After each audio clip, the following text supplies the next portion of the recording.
ठीक। Good afternoon everyone. Hindi, Marathi, English, which language comfortable?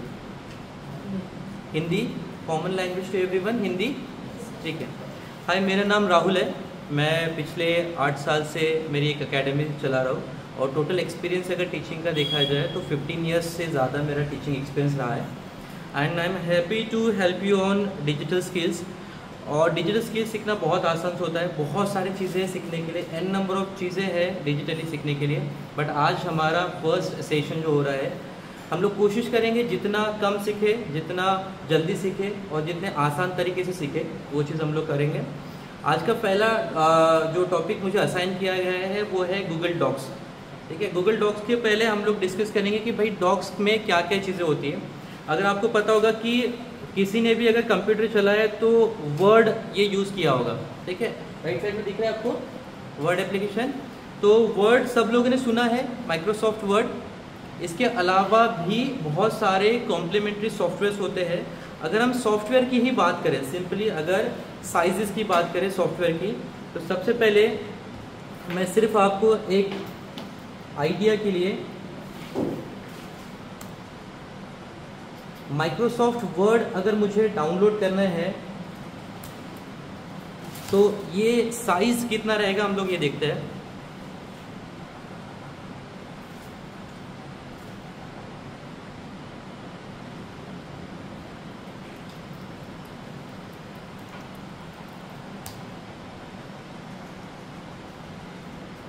ठीक है, तो ये माइक्रोसॉफ्ट ऑफिस है और इसमें ईयर के हिसाब से अभी जैसे 2021 लेटेस्ट दिख रहा है या उसके नीचे आपको साइज दिख रहे हैं। अगर आप इनके साइज को कंपेयर करेंगे 3 GB, 6 GB, 7 GB जो है इसका ऑफलाइन सेटअप का जो है साइज है। मतलब जब ये कंप्यूटर में इंस्टॉल्ड होगा सॉफ्टवेयर तो ये एक्सट्रैक्ट होकर एक्सपांड होगा और उसका साइज और बढ़ेगा। एग्जाम्पल के लिए हम मानते हैं कि जैसे अभी आप देख रहे हो ये 3 GB का आसपास आपको जो है इसका सॉफ्टवेयर का साइज दिख रहा है। तो एक्सट्रैक्ट होने के बाद आपके हार्ड ड्राइव में यानी कंप्यूटर की स्पेस जो है अराउंड ये 6 to 7 GB जो है एंगेज करेगा। और जितनी बार आप कंप्यूटर में डेटा यूज़ करते हो, जैसे वर्ड, एक्सेल, पावर पॉइंट या जो भी ऑफिस टूल्स यूज़ करते हो, जितने बार आप एप्लीकेशन यूज़ करोगे उतने बार कंप्यूटर में डेटा स्टोर होते रहेगा। एग्जाम्पल के लिए मैं आपको एक कमांड से दिखाता हूँ। तो आप अगर देखेंगे यहाँ पर कितनी फाइल जमा हुई है, टोटल 95 फाइल्स दिख रहे होंगे। देखो इस कॉर्नर में दिख रहा है आपको, एक मिनट सर, ये फुल साइज नहीं आ रहा है, छोटी साइज बड़ा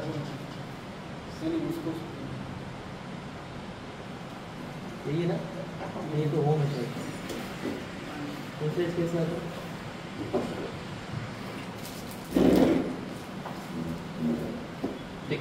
ठीक है, तो यहाँ आप देखेंगे टोटल कितना दिख रहा है, 95 आइटम्स दिख रहे हैं, जो कि इनका साइज अगर देखोगे तो 1 KB और 2 KB के ऊपर नहीं है। राइट, तो हम लोग अगर कंप्यूटर के अंदर देखेंगे तो ऐसी काफ़ी सारी फाइल जो होती है जो यूज़र को पता नहीं होती है बट उसके कंप्यूटर में जमा होती रहती है और ये सीक्रेट लोकेशंस पे होती है। ठीक है, जैसे आप ये देखो टोटल कितनी फाइल दिख रही है, 461। ठीक है, इसके अलावा वो और देखते हैं,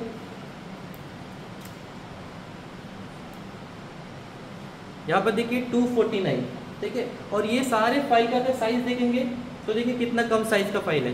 तो इसका मतलब ये है अगर हम लोग ऑफलाइन वर्ड या डॉक्यूमेंट को एक्सेस करते हैं तो कंप्यूटर हमारा सर्टेन टाइम के बाद स्लो हो जाएगा क्योंकि उसके ऊपर डेटा का लोड बहुत ज़्यादा बढ़ जाएगा।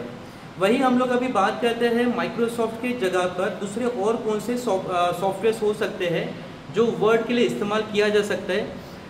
अभी सवाल ये था कि जैसे हमने ये देखा कि माइक्रोसॉफ्ट ऑफिस बाय डिफ़ॉल्ट सभी स्टूडेंट को यही पता होता है या हर कंप्यूटर यूज़ करने वाले व्यक्ति को यही पता है कि मुझे वर्ड, एक्सेल, पावर पॉइंट चलाना है तो मुझे ये कंपनी का सॉफ्टवेयर को यूज़ करना पड़ेगा, माइक्रोसॉफ्ट का। बट अगर हम लोग दूसरा और सॉफ्टवेयर देखें,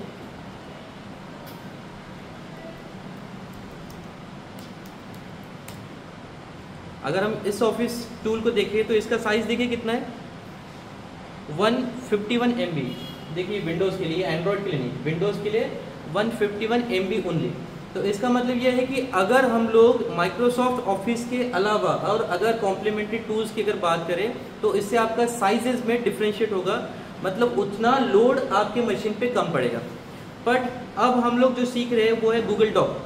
तो इसका फ़ायदा क्या है कि जब भी आप डॉक्यूमेंट्स में कुछ भी लिखोगे, ठीक है, एग्जाम्पल के लिए मैं यहाँ पर वर्ड ओपन करता हूँ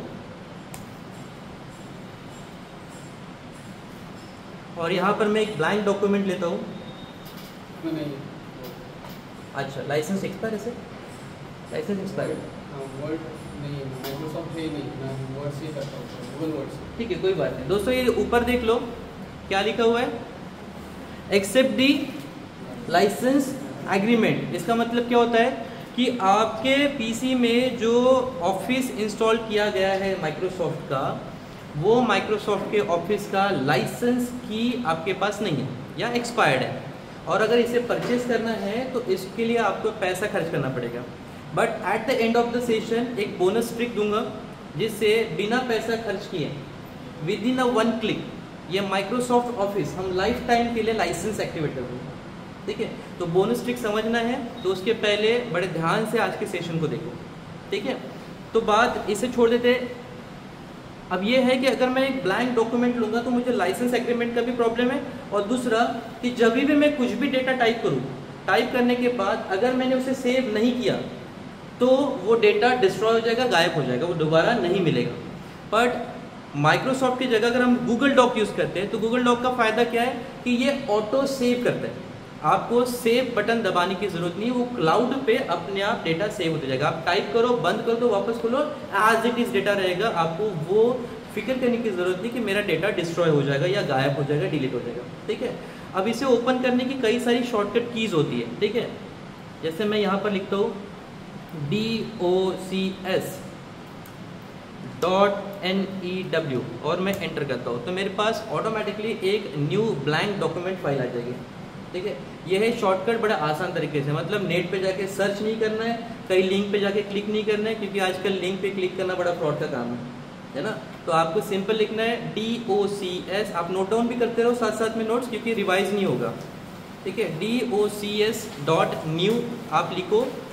इसके अलावा और भी तरीके हैं। ठीक है, जैसे मैंने DOC.new भी लिखूंगा तो भी आ जाएगा, DOCS.new लिखूंगा तो भी आ जाएगा, और documents.new लिखूंगा तो भी आ जाएगा।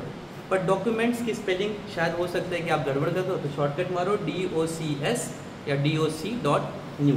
ठीक है, जिससे आपकी वर्ड फाइल ऑटोमेटिकली 1 क्लिक पे ओपन हो जाएगी। क्लियर है? This is for blank document.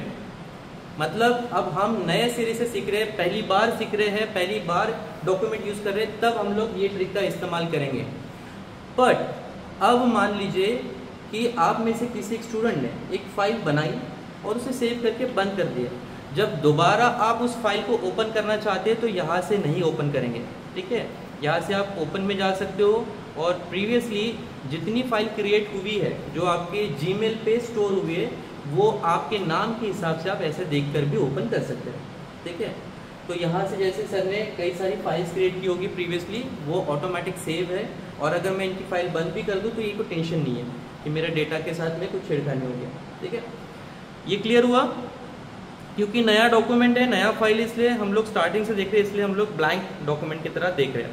और एक और चीज़ है, अगर आप गूगल पे जाएंगे और यहाँ से आप देखोगे तो यहाँ पर भी आपको डॉक्यूमेंट ओपन करने का एक ऑप्शन होता है। ठीक है, चलिए हम इस पर क्लिक करते हैं। ये टेक्निक से ओपन करना और मैंने जो प्रीवियस टेक्निक से बताई थी आपको ओपन करने की, दोनों में क्या डिफरेंस है? किसी ने कुछ डिफरेंस नोट किया? जो पहले मैंने डॉक ओपन किया था ये वाला डायरेक्ट शॉर्टकट से docs.new लिखकर, और ये जो टेक्निक से अभी डॉक्यूमेंट ओपन हुआ है, इन दोनों में क्या डिफरेंसेस देखने को मिले आपको? एनीवन? जी, वेरी गुड। ठीक है, बहुत अच्छा ऑब्जर्वेशन है। ठीक है, यहाँ पर क्या मिला है कि मुझे टेम्पलेट्स के काफ़ी सारे ऑप्शन मिलते हैं।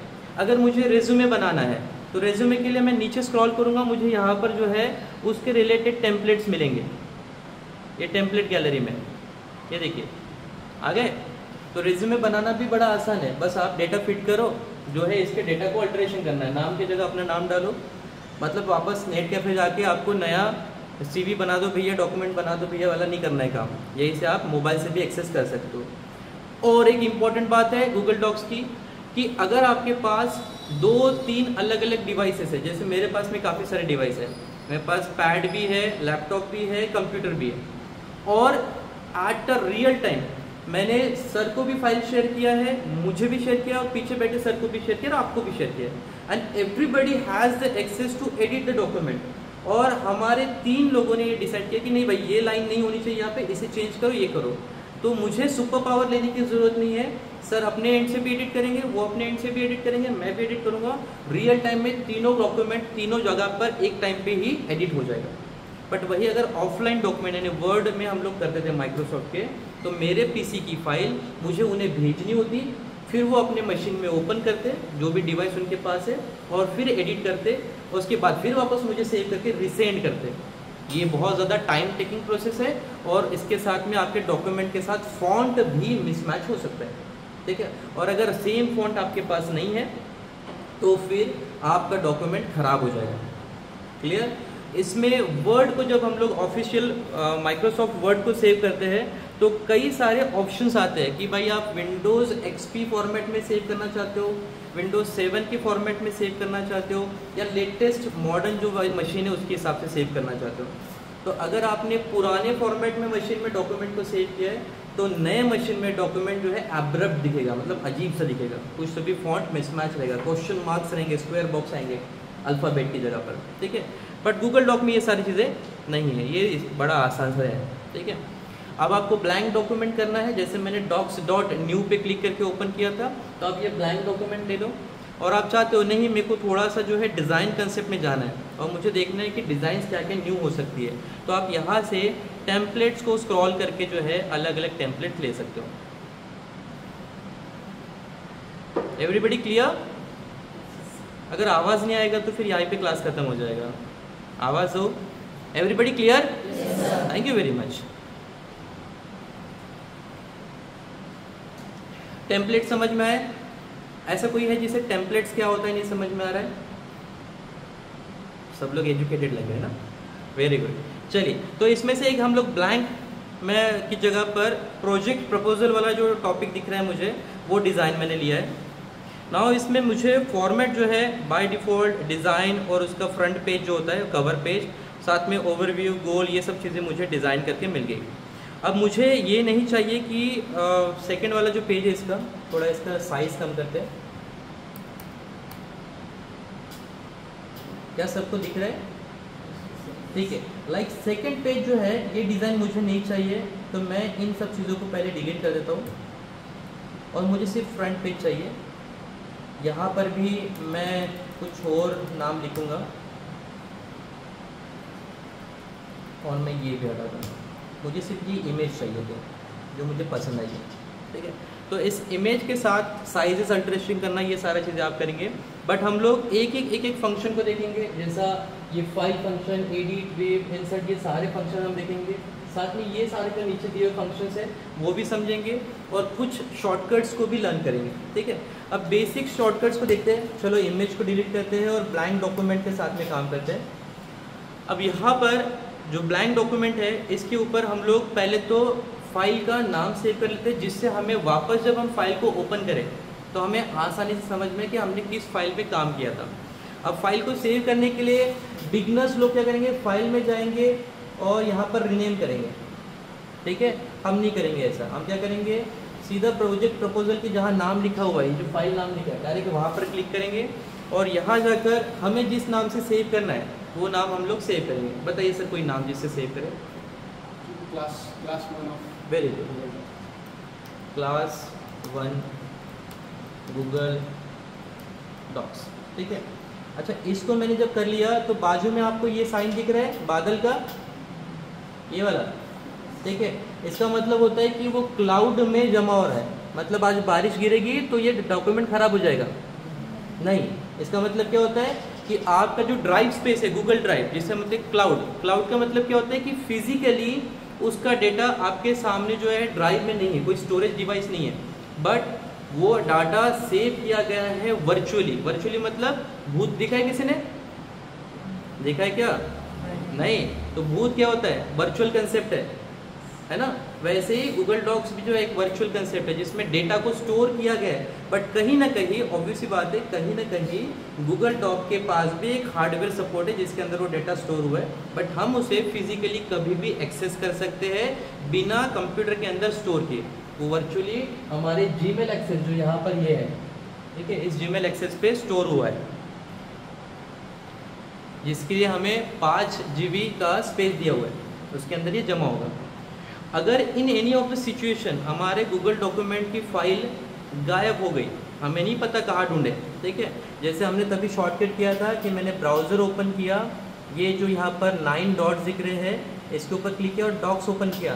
अगर मुझे नहीं पता कि मेरी डॉक्यूमेंट कहाँ है तो मैं यहाँ पर ड्राइव में जाऊँगा, ये वाला ड्राइव ऑप्शन दिख रहा है सबको, इस ड्राइव में जाकर यहाँ से मैं सारी की सारी फाइलें देख सकता हूँ। देखो ये हमने अभी बनाई है क्लास 1 गूगल डॉक, क्लियर। तो आपका data is not getting vanish any day, सब जगह आपका सिक्योर्ड है, आप बहुत सेफ हो इसके साथ में। अब आते हैं हम लोग मेन टास्क पे।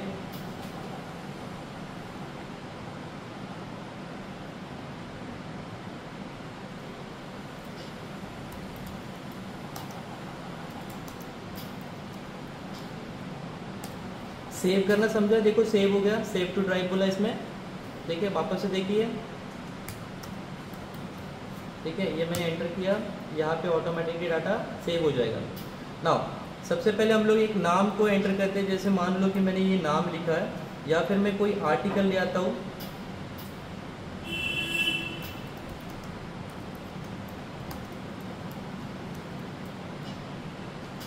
ये मैंने डेटा लिया, ठीक है। अब इस डेटा को हम लोग कैसे यूटिलाइज करते हैं या कैसे हम इसके साथ में हमारे डॉक्यूमेंट फॉर्मेट में लेके आए। तो सबसे पहले जो फर्स्ट लेटर है, इसके सामने जो ब्लैंक जगह है डी के सामने, ठीक है, यहाँ पे देखो कर्सर का साइन चेंज हो रहा है, यहाँ देखो कर्सर कैसा दिख रहा है, आई शेप में, और सामने जाएंगे तो एरो हो जाता है, ठीक है, एरो शेप में नहीं चाहिए हमें, आई शेप में चाहिए, क्लियर। यहाँ से हम लोग डेटा को सिलेक्ट कर सकते हैं। कैसे सिलेक्ट किया मैंने, कीबोर्ड की या फिर आपके कंप्यूटर की जो फर्स्ट ट्रैक पैड पे पहली बटन है उस पर क्लिक करके मैंने डेटा को ड्रैग कर लिया जितना मुझे चाहिए। कर क्या यहाँ पर फोटो कॉपी हुई, क्या नहीं हुई, ठीक है। अब इसे मुझे डाटा को कॉपी करना है तो मैं राइट क्लिक करूँगा और यहाँ से मैं कॉपी कर लूँगा। उसके बाद मैं डॉक्स में आऊँगा और यहाँ आने के बाद मुझे इसमें डाटा को पेस्ट करना है, तो मैं राइट क्लिक करके पेस्ट कर सकता हूँ या मैं एडिट में जाकर भी पेस्ट कर सकता हूँ, ठीक है। या अगर आप गौर से देखें तो बाजू में शॉर्टकट भी दिया हुआ है, क्या शॉर्टकट है, Ctrl+V, ठीक है। तो मैं अभी कीबोर्ड की बटन से Ctrl और V दबाऊंगा तो मेरा डेटा आ जाएगा। तो देयर आर 3 टेक्निक्स जो हमने देखे। एक हमने देखा कि हम राइट क्लिक करके भी पेस्ट कर सकते हैं, दूसरा हम एडिट में जाके भी पेस्ट कर सकते हैं। जो न्यू लोग हैं जिन्हें शॉर्टकट की लर्न नहीं होगी या नहीं रहती, उन लोगों के लिए बेस्ट टेक्निक है, ठीक है, कि आप एडिट में जाके पेस्ट करो। तो आपको सेकेंड फंक्शन समझ में आया, क्या क्या फंक्शन है, एडिट। अब ये हुआ कि जैसे मैंने डेटा को पेस्ट कर दिया, हो सकता है कि मैं गलत डेटा पेस्ट कर दिया, ठीक है। जैसे आप देखो यहाँ पर भी डॉक्टर भीमराव रामजी आम्बेडकर लिखा है और यहाँ पर भी लिखा हुआ है, ठीक है। मतलब ये हो गया कि डेटा मेरा डबल पेस्ट हो गया और मैं चाहता हूँ कि ये डेटा एक एक लाइन का वर्ड मैं डिलीट ना करूँ, है ना, एक एक वर्ड डिलीट नहीं करूँ। मैं चाहता हूँ इसको क्या, ठीक है, मैं चाहता हूँ कि ये जो पैराग्राफ मैंने लिखा वो पूरा का पूरा डबल पेज की जगह पे वो हट जाए एक ही बार में। तो मैं यहाँ पर एडिट में वापस आऊँगा और यहाँ पे एक अंडू और रीडू, ये 2 फंक्शन दिख रहे हैं, ठीक है। तो ये Ctrl+Z एक शॉर्टकट नहीं दिख रहा है, या तो फिर इसमें क्लिक करके भी कर सकते हैं, बट ये हमें बार बार ऐसे करना पड़ेगा, ठीक है, क्योंकि मैंने 3-4 बार डेटा में बैक स्पेस भी दबाया था, तो हर एक्शन को वो वापस कर रहा है। अच्छा, मैं चाहता हूँ कि वापस से लिख दे, वो जो था गलती से मैंने रिवर्स ले लिया, तो वापस से इधर फॉरवर्ड भी कर सकते हैं। शॉर्टकट की क्या थी, Ctrl+Z और Ctrl+Y, क्लियर। देखिए वापस से मैं दबा रहा हूँ, ये देखो Ctrl+Z दबाते हैं हम लोग यहाँ पर, ठीक है, और Ctrl+Y, क्लियर हुआ। तो एक स्टेप बैक एक स्टेप आगे, दोनों जाने के लिए Ctrl+Z बैक जाने के लिए, Ctrl+Y सामने के लिए, याद रहेगा, ठीक है। तो 3 शॉर्टकट क्या आपने देखा, एक देखा है कॉपी के लिए, सॉरी कॉपी के लिए नहीं, पेस्ट के लिए देखा, कॉपी के लिए भी देख देखते दोस्तों, यहाँ पे देखिए कॉपी के सामने लिखा हुआ है कंट्रोल सी, दिख रहा है। तो इससे क्या होगा, डेटा आपका कॉपी होता है। अब कॉपी कैसे है, जैसे मान लीजिए कि मुझे ये इकोनॉमिक्स वर्ड, या फिर कई बार होता है कि जब मैं यहाँ पर मुझे लिखना है कि रुपीज़ 100, ठीक है, तो ऐसा लिखना है। अब रुपीज़ का सिंबल है क्या हमारे कीबोर्ड में, तो कोई सिंबल ही नहीं है, क्योंकि कीबोर्ड ये जो बना हुआ है वो यूएस यूके की डिज़ाइन का बनाया हुआ है, तो उसमें डॉलर का साइन दिया हुआ है। अब मैं चाहता हूँ कि मेरे को रुपीज़ के जगह पे रुपीज़ का सिंबल रहे, वर्ड्स ना रहे, तो मैं नेट पर जाकर अगर यहाँ पर लिखूँ रुपीज़ सिंबल, तो आपको दिख रहा है ये सिंबल, ठीक है। इसके ऊपर अगर डबल क्लिक करूँ, राइट क्लिक करके कॉपी करूँ, या कंट्रोल सी दबा के कॉपी कर लूँ, और उसके बाद अगर मैं डॉक में आ जाऊँ, तो मैं ये रुपीज़ को हटाकर इसके जगह पर शॉर्टकट की क्या थी, पेस्ट की, कंट्रोल वी, ठीक है, तो ये आ गया। बट क्या ये फॉर्मेट सही लग रहा है, नहीं, ठीक है। तो हम इसके फॉर्मेट को भी चेंज कर सकते हैं, उसके लिए हमें फिर बाकी के फंक्शन देखने पड़ेंगे, ये जो यहाँ पर दिए हुए हैं, ठीक है। उसके साइजेस चेंज करना, ठीक है, उसके बाद इसके बोल्ड बैकग्राउंड चेंज करना, बट वो एक टेक्स्ट डॉक्यूमेंट नहीं है, ये जो है ये टेक्स्ट डॉक्यूमेंट नहीं है, मतलब इसका फॉर्मेट, डाटा फॉर्मेट जो है टेक्स्ट के इसमें नहीं है, वो इमेज की तरह है, और उसके पीछे एक बैकग्राउंड भी है जो ग्रे कलर का है, जो हमारे डॉक्यूमेंट में भी रिफ्लेक्ट कर रहा होगा। ये देखो, दिख रहा है, ये देखो छोटी सी लाइन यहाँ पे। इसका मतलब हमें टेक्स्ट फॉर्मेट वाला डॉक्यूमेंट उठाना है, तो थोड़ा सा नीचे आएंगे, और यहाँ से ये दिख रहा है अभी रुपीज़ का सिंबल, ठीक है, इसे हम लोग कॉपी करेंगे, कंट्रोल सी, यहाँ आएंगे और पेस्ट करेंगे कंट्रोल वी। ये जो शैडो है इसके पीछे, शैडो हटानी पड़ेगी हम लोग को,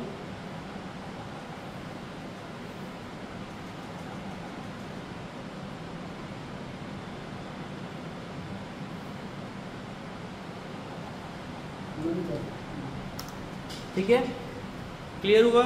अंडरलाइन हटा देते हैं।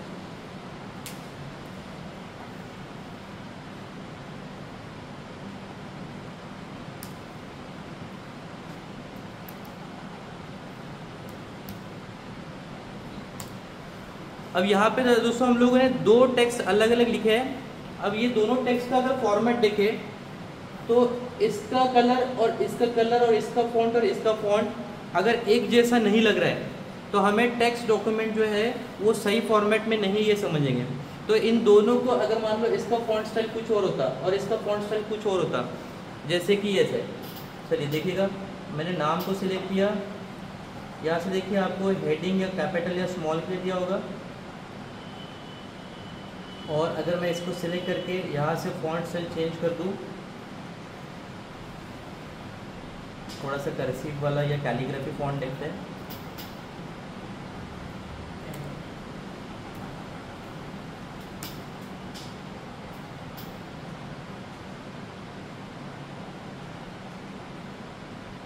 ठीक है, देखिए क्या अब ये डॉक्यूमेंट और ये डॉक्यूमेंट सेम फॉर्मेट में लग रहा है क्या?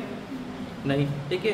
तो इसलिए आपको टेक्स्ट, फॉन्ट, ये सारी चीज़ें समझनी पड़ेगी। तो कैसे पता करें कि ये जो फॉन्ट कौन सा है और ये जो फॉन्ट कैसा है? अब यहाँ पे देख रहे हो आपका नाम क्या लिखा हुआ है, एरियल, ठीक है। तो क्या ये एरियल फॉन्ट है या क्या ये एरियल फॉन्ट है, कैसे समझेगा? या हमारा पूरा का पूरा डॉक्यूमेंट कौन से फॉन्ट में लिखा हुआ है, ये कैसे समझेगा? तो जहाँ आपका कर्सर ब्लिंक कर रहे हैं दोस्त, ये देखो कहाँ ब्लिंक कर रहे हैं, यहाँ पर कम्युनिटी के पास।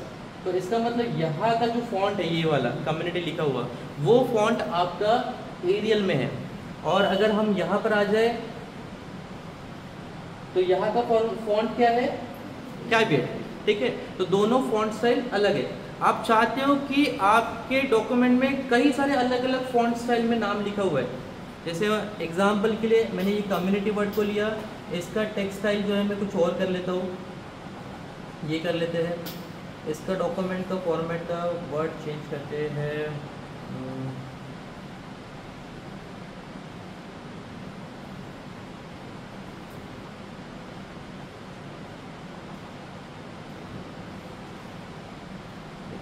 अब आप इसमें इस डॉक्यूमेंट में बेयरली डिफरेंसेस देख पाओगे फॉन्ट के। दिख रहा है कुछ फॉन्ट में डिफरेंसेस, जैसे ये वाइडली नोन एज, इस वर्ड को देखिए कॉन्स्टिट्यूशन को देखो, या फिर हमने जो अभी वर्ड चेंज किया हुआ है, कहाँ है पता नहीं, मुझे भी नहीं पता, अभी इसमें समझ में नहीं आ रहा है। तो ये फॉन्ट कौन सा है सर? कम्युनिटी, ये वाला फॉन्ट, ठीक है। तो कम्युनिटी ऑन अप्रैल, इन तीन में भी देखें तो हमें ये नहीं समझ में आता कि फॉन्ट में कुछ डिफरेंसेस है, बेयरली डिफरेंस है। बट जो ऑडिटर्स होते हैं या जो डॉक्यूमेंट्स कभी आप अच्छे लेवल पे वेरिफिकेशन में जाएंगे, जब पीएचडी थीसिस के लिए सबमिट करोगे, या फिर कोई भी आप ऐसे एजुकेशन इंडस्ट्री या जहाँ पर डॉक्यूमेंट्स के बहुत इंपॉर्टेंट माना जाता है, आपके आर्टिकल्स को इंपॉर्टेंट माना जाता है, ऐसी जगह पे अगर आपका डॉक्यूमेंट जाता है तो वो लोग बड़े इजीली समझ जाएंगे कि आपने ये डेटा जो है कॉपी पेस्ट किया हुआ है, ये डाटा आपने नहीं बनाया हुआ है, आपकी रिसर्च नहीं है, आपकी चोरी है, ठीक है। और इसी के लिए आपको पूरा का पूरा डॉक्यूमेंट सिंगल वर्ड फॉर्मेट में होना चाहिए। उसके लिए शॉर्टकट ये है कि आप पूरे के पूरे डॉक्यूमेंट को सिलेक्ट करो। अभी मैंने डॉक्यूमेंट को सिलेक्ट करते हुए क्या किया था, फर्स्ट वर्ड जहाँ है वहाँ पर जाकर ये मुझे जो आई बटन है दिख रहा है, ये आई जैसा जो है सिंबल मैंने कर्सर का जब तक आ रहा है वहाँ तक गया, और उसके बाद मैं इस डॉक्यूमेंट को इस तरीके से ड्रैग करते हुए लेके आऊँगा तो मेरा टेक्स्ट सिलेक्ट होगा, बराबर। बट ये अगर मान लो 40 पेज का आर्टिकल होता तो हम लोग क्या करते हैं, है ना। इसके लिए हमें डॉक्यूमेंट को एक क्लिक में पूरा का पूरा सिलेक्ट करना है, उसके लिए होते हैं कुछ शॉर्टकट की। तो अगर हम एडिट में वापस आए तो यहाँ पर देखो सिलेक्ट ऑल के लिए एक शॉर्टकट की दिया हुआ है, क्या है, Ctrl+A। तो आप डायरेक्टली इसके ऊपर क्लिक करके भी वो फंक्शन एक्टिवेट कर सकते हो गया, ठीक है। या फिर आप कीबोर्ड से मैन्युअली भी Ctrl+A दबा के पूरे के पूरे आर्टिकल को सिलेक्ट कर सकते हो, वो भले 1 पेज का हो या 400 पेज का हो या 4000 पेजेस का हो, इट डजेंट मैटर, ठीक है। और आप अभी इकट्ठे पूरे के पूरे डॉक्यूमेंट का, जैसे इसका फॉन्ट अलग है, इसका फॉन्ट अलग है और शायद और 2-3 फॉन्ट कुछ अलग होंगे, उन सारे फॉन्ट को सिंगल फॉन्ट में क्लियर करेंगे, ठीक है। और अगर डॉक्यूमेंट आपका ऑफिशियल डिपार्टमेंट्स में जा रहा है, जहाँ पर भी आपका पेपर वर्क बहुत इंपॉर्टेंट माना जाता है, वहाँ एक ही फॉन्ट सबसे ज़्यादा चलेगा, वो है टाइम्स न्यू रोमन, ठीक है। जो कि जहाँ पर आएंगे ये वाला टाइम्स न्यू रोमन दिख रहा है फॉन्ट, ये सबसे ज़्यादा चलने वाला फॉन्ट है। हम इसे सिलेक्ट करेंगे and see the magic, complete data जो है एक ही फॉन्ट स्टाइल में डिज़ाइन हो जाएगा। समझ में आया कितने लोग को? सबको? वेरी गुड गाइस, ठीक है। तो यहाँ पर हमने देखा कि अगर एक आर्टिकल हम लोग देख रहे हैं या फिर शॉर्टकट कीज जो या एडिट फंक्शन जो है हमारा, उसमें हमने जितने शॉर्टकट कीज है वो सारे देखे, cut, copy, paste, select all, ये कुछ कीज थी जिसकी शॉर्टकट कीज भी हमने देखा और फंक्शंस भी देखा। और अंडू और रिडू मतलब फॉरवर्ड और बैकवर्ड, ये चीज़ें कैसे करेंगे, वाया कीबोर्ड कीज या शॉर्टकट बटन्स के थ्रू जो कीबोर्ड से यूज़ करेंगे, या फिर डायरेक्टली यहाँ क्लिक करके भी करेंगे। इवन हमने एक ही चीज़ के 3 फंक्शन भी देखे, मतलब 3 तरीके से, जैसे कॉपी हम यहाँ से भी कर सकते हैं, कॉपी हम यहाँ से जो है, जैसे मान लीजिए कॉपी हम यहाँ से भी कर सकते हैं राइट क्लिक करके, है ना, और कॉपी हम Ctrl+C दबा के भी कर सकते हैं। इतना समझा? गुड। चलिए आगे के फंक्शंस में देखते हैं। नाउ यहाँ पर हमें new document, open, make copy और ये बाकी के फंक्शंस दिख रहे हैं, ठीक है। इसमें से हम लोग मेन इम्पॉर्टेंट ये ओपन वाला जो फंक्शन है, ये अभी पहले देख चुके हैं कि प्रीवियसली हमने क्रिएट किए हुए डॉक्यूमेंट को अगर हमें एक्सेस करना है सेम जगह पर, तो हम आसानी से यहाँ पर ओपन पे क्लिक करके कर सकते हैं। अब मान लीजिए कि काम करते करते कितने लोग यहाँ पर कॉम्पिटिटिव स्टडी कर रहे हैं आप में से? जी। और बाकी लोग क्या कर रहे हैं? कॉलेज कितने लोग कर रहे हैं? ग्रेजुएशन कर रहे हैं आप लोग, ठीक है। 12th किसका हो चुका है? Very good. तो आप लोगों के दिमाग में हमेशा जब आप कुछ भी पढ़ाई करते हो तो बीच में क्लिक होता होगा कुछ तो भी न्यू आइडिया, है ना, या कुछ खाने की चीज़ें, शायद लड़कियों को होती होगी, खाने की चीज़ें बीच में याद आती होगी पढ़ाई के, या फिर कुछ और याद होगा कि यार ये कोई XYZ काम मुझे बताया गया था जो कि मैं भूल गया, मुझे ये बाद में मेरा अभी एग्जिस्टिंग काम कंप्लीट हो जाए उसके बाद दूसरा काम मुझे करना है। तो ऐसा बीच बीच में जब डिस्टर्बेंस होता है, तो वैसे मान लीजिए मैं बहुत फोकस करते हुए एक डॉक्यूमेंट लिख रहा हूँ, एक आर्टिकल लिख रहा हूँ, लाइक अभी हमने बाबा साहब के ऊपर एक आर्टिकल जो है हम लोग लिख रहे थे, समझ जाओ, ठीक है। और बीच में मुझे याद है कि मुझे किसी के साथ एक फाइनेंशियल ट्रांजेक्शन करना है, किसी के साथ शाम को मेरे को सब्जी लाने जानी है, ठीक है। तो बीच में वो डॉक्यूमेंट के आपके एग्जिस्टिंग काम ना रुके और आप नया डॉक्यूमेंट तुरंत उसी के जगह पे क्रिएट कर सको, उसके लिए यहाँ पर आपको फाइल में यहाँ पर न्यू डॉक्यूमेंट का एक ऑप्शन दिया हुआ है, ठीक है। बट ये यहाँ पर क्लिक करके बहुत लंबा हो जाएगा, है ना।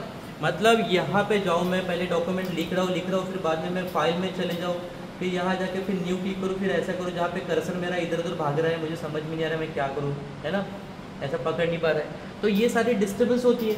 इसके लिए हमें शॉर्टकट कीज़ का ध्यान देना चाहिए। शॉर्टकट कीज़ से आपका काम ज़रा आसान हो जाएगा। देखो शॉर्टकट की जो है यहाँ पर दी हुई, क्या नहीं दी हुई, तो हम इसके ऊपर क्या करेंगे, कंट्रोल और एन दबाएंगे। इसमें देखते क्या होता है, नया विंडो ओपन हो रहा है, ठीक है। गौर से देखिए क्या किया मैंने, कंट्रोल और एन दबाया, क्या हुआ, इससे न्यू विंडोज ओपन हुए, ठीक है। इसके अलावा अगर मैं कंट्रोल प्लस टी दबाऊँ, टी फॉर टाइगर, ठीक है, तो मैं टी दबाऊँ तो क्या हो रहा है, यहाँ पर न्यू टैब ओपन हो रही है सेम ब्राउजर पे, समझ में आ रहा है क्या कुछ, ठीक। और जब मैं कंट्रोल प्लस एन दबाया तो क्या हुआ, न्यू विंडो ओपन हो गई, ये विंडो अलग है, ठीक है, और ये जो विंडो है ये अलग विंडो है, यहाँ पर अलग अलग विंडोज है ना।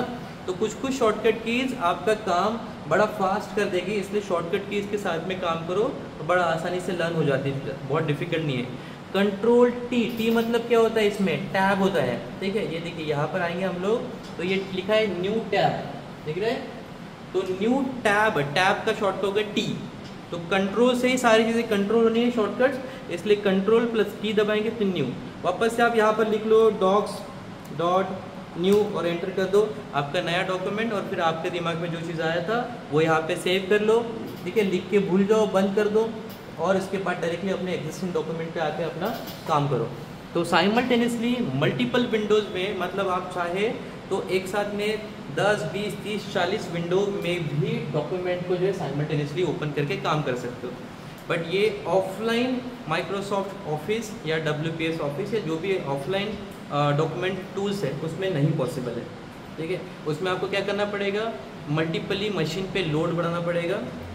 अभी मशीन पे लोड तब से मैंने 4-5 बार बताया होगा आपको। तो ये लोड होता क्या है, किस चीज़ का लोड होता है, तो एक शॉर्टकट में दबा रहा हूँ कंप्यूटर पे, जिससे हमें दिखेगा कि मशीन हमारी कितनी वर्क होती है और मशीन कितनी फास्ट है, कितनी स्लो चलती है। यहाँ पर आप देखो, मैं अभी मशीन पे कुछ काम कर रहा हूँ, कंप्यूटर पे कुछ काम कर रहा हूँ, अभी तो खड़ा ही हूँ ना, कुछ टच किया क्या मैंने। बट अगर हम पीछे देखेंगे तो पीछे प्रोसेसिंग तब से आपने देखा होगा कि CPU जो है यहाँ का और यहाँ का और यहाँ का हल्का हल्का मैनिपुलेट होते ही जा रहा है डेटा, है ना, कुछ कुछ वैल्यूज़ की चेंज हो रही है, जबकि मैं यूज़ ही नहीं कर रहा हूँ। तो ये बैकग्राउंड में कंप्यूटर के अंदर बहुत सारी प्रोसेस लोड होती रहती है।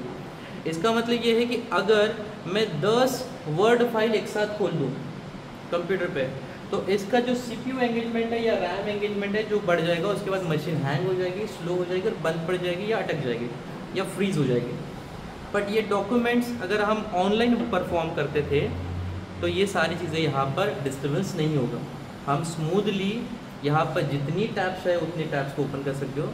हाँ, एक ड्रॉबैक भी है, पर ड्रॉबैक ये है कि आप इसे ऑफलाइन वर्कआउट नहीं कर सकते, आप पे ऑनलाइन ही आपको अपडेट करने पड़ेंगे। एक रिसेंट अपडेट आया है जिसमें आप डॉक्यूमेंट को ऑफलाइन भी एडिट कर सकते हो, देखिए मिल रहा है यहाँ पे, देखिए मेक अवेलेबल ऑफलाइन। तो ऑफलाइन अवेलेबल करने से फ़ायदा क्या होगा, आप इसे ऑफलाइन करने के बाद इसके अंदर डेटा तो डालेंगे, बट जब तक आप इसे इंटरनेट नहीं देंगे तब तक ये यहाँ पर क्लाउड में डेटा जमा नहीं होगा और तब तक वो डेटा स्टोर नहीं होगा। तो एक ड्रॉबैक तो ये इसका है कि आपको इंटरनेट कनेक्शन चाहिए, तभी आप ऑफलाइन डेटा पे या ऑनलाइन डेटा पे या फिर गूगल डॉक्स की जगह ये गूगल डॉक्स जो है इसे यूज़ कर सकते हैं। अच्छा, इसमें एक और चीज़ है कि यहाँ पर आपको डाउनलोड का एक ऑप्शन दिया हुआ है, ये देखिए डाउनलोड। अब डाउनलोड्स में देखिए मल्टीपल फॉर्मेट दिए हुए हैं, docs, ODT, RTF, PDF, text, HTML और बहुत सारे अलग अलग फॉर्मेट। ये फॉर्मेट शायद ही आप लोगों ने इतने सारे नाम सुने होंगे, बट इनमें से पॉपुलरली जो चलता है वो चलता है PDF, टेक्स्ट और डॉक्स, ठीक है। बाकी जो फॉर्मेट में है वो चलते नहीं है इतना, ठीक है। अब PDF का फ़ायदा क्या है और डॉक्स का डिफरेंस क्या है, ये भी चीज़ें हम लोग धीरे धीरे समझेंगे। बट अभी फ़िलहाल देखते हैं कि भाई अगर हमें इसमें से एक भी फाइल में डॉक्स को डाउनलोड करते हैं तो इसका बेनिफिट क्या है।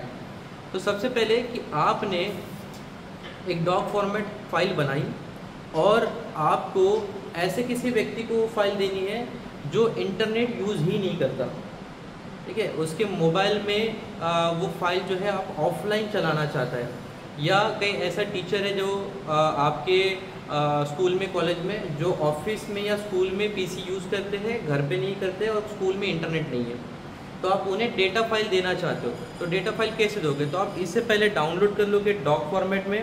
जैसे ही मैं क्लिक करूँगा ये एक आपकी फ़ाइल जो है ऑफलाइन डॉक्स में स्टोर हो गई।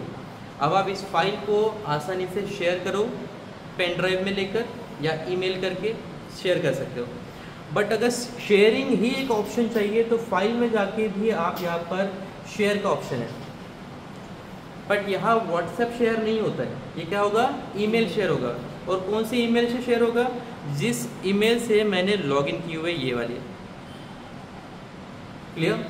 अब इस फाइल को मैं शेयर करना चाहता हूँ बिना जीमेल को ओपन किए। मैंने शेयर पे क्लिक किया, शेयर विद अदर किया। बस मुझे यहाँ पर उस व्यक्ति का ईमेल एड्रेस डालना है जिसे मुझे ये फाइल को भेजनी है।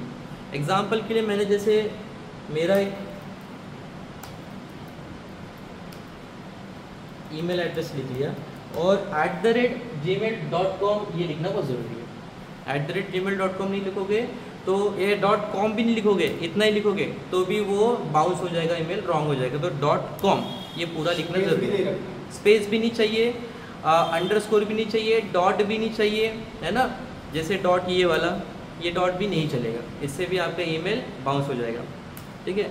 तो अगर मैंने इसको सिलेक्ट करके बस डन बटन पे क्लिक कर दिया, with in the fraction of second सामने वाले के ईमेल पर वो या मोबाइल पर वो बाउंस हो जाएगा। ये डेस्कटॉप पर जहाँ पर भी वो ईमेल एक्सेस करते हैं उस पर वो पॉपअप आ जाएगा कि न्यू मेल रिसीव्ड, जिसमें डॉक फाइल डायरेक्ट उसको मिलेगी। बट यहाँ पर एक और फंक्शन दिख रहा है, क्या,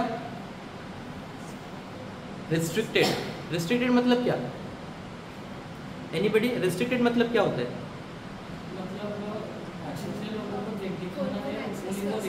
उन्हीं को दिखाना है। वेरी गुड, ठीक है। और एक कोई रिस्ट्रिक्टेड का एक आसान एग्जांपल देते हैं कि सर के बैंक अकाउंट में 1 लाख रुपए है।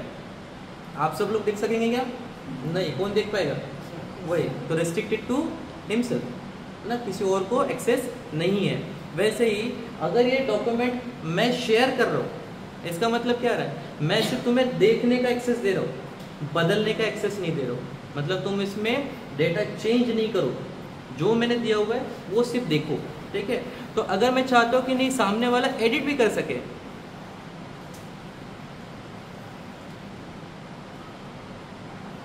अब यहाँ पर ऑप्शन दिया है, ठीक है। इस फाइल के साथ में सामने वाले व्यक्ति एडिट भी कर सकता है, कमेंट भी कर सकता है, देख भी सकते हैं। तो आप कौन सा फंक्शन चूज करना चाहते हो, सिर्फ देखो, ठीक है, या एडिट भी करो या कमेंट भी करो। तो कमेंट का फायदा ये होता है कि बाजू में साइड में एक पॉपअप आएगा मेन फाइल पे, जिस पे लिखा हुआ रहेगा कि आपको किसी ने सजेशन दिया कि भाई ये चेंजेस करो। एडिटर दे दिया तो वो सीधा सुपर पावर उसे मिल जाएगी, वो पूरे के पूरे डॉक्यूमेंट को मॉडिफाई कर सकता है, नेम चेंज कर सकता है, उसके जितने भी डाटा है वो भी मॉडिफाई कर सकता है, इमेजेस भी चेंज कर सकता है। बट हम एडिटर का राइट ज़्यादातर लोग को नहीं देते, बिकॉज दिस इज़ प्राइवेट। हमेशा डॉक्यूमेंट जब भी शेयर होता है एक प्राइवेट प्रॉपर्टी मानी जाती है, इसलिए एडिटर राइट्स किसी को नहीं देना। और शेयर करते वक्त ये बेसिक चीज़ों का ध्यान देना, ठीक है, कि आप व्यू ओनली का ऑप्शन दो, एडिटर का ऑप्शन ना दो। क्लियर। तो जब भी डिजिटली चीज़ें करोगे, डिजिटली करते वक्त आपको थोड़ा सा डिजिटल साउंड भी होना चाहिए और आप उसके साथ में सिक्योरिटी की अंडरस्टैंडिंग भी होनी चाहिए। बस भेज दिया फाइल, काम खत्म, ऐसा नहीं होना चाहिए, ठीक है। तो व्यूअर ओनली का फंक्शन चूज करेंगे और डन करेंगे, जस्ट मिनट में पॉपअप आ जाएगा ईमेल रिसीव, भेजू, देखिए शेयर सिलेक्ट किया, डन, और मेरा फ़ोन बैग में होगा, ठीक है। थोड़ी देर में बच जाएगा कि मुझे ईमेल रिसीव है। अब बस मेरे मोबाइल पे इंटरनेट होना चाहिए, या फिर मेरा जीमेल जहाँ पर भी है उसमें इंटरनेट होना चाहिए। आज से 10 साल बाद भी मैं जीमेल ओपन अगर करूँ, या जितने टाइम तक गूगल कंपनी चल रही है, ठीक है, गूगल भी एक कंपनी है, उसका भी अपना ऑफिस है, उसके भी हो सकता है कि बंद हो जाए, है ना। जैसे अभी इंस्टाग्राम बंद हो सकता है, फेसबुक बंद हो सकता है, सब चीज़ें एप्लीकेशन बंद हो सकती है, सबकी अपनी अपनी कंपनी है। वैसे ही तो अगर गूगल का एक्सेस जब तक मेरे पास में है, यानी जीमेल की मैंने जो अकाउंट उस कंपनी के साथ बनाई हुई है फ्री ऑफ कॉस्ट 5 GB के लिए, तो जब तक उनके पास में वो सर्वर है तब तक मेरा डेटा, मेरी ईमेल एड्रेस और मेरी इंक्रिप्शन मतलब क्या होता है, सिक्योरिटी पासवर्ड, जब तक मैं डालूंगा तब तक मुझे वो ईमेल रिसीव होगा, देख सकूंगा, एडिट कर सकूंगा, डिलीट कर सकूंगा। क्लियर? इतना समझ में आया सबको? Very good guys. ये फंक्शन समझ में आया सबको, ये वाला। अब यहाँ पे जैसे ईमेल का भी एक ऑप्शन दिया हुआ है और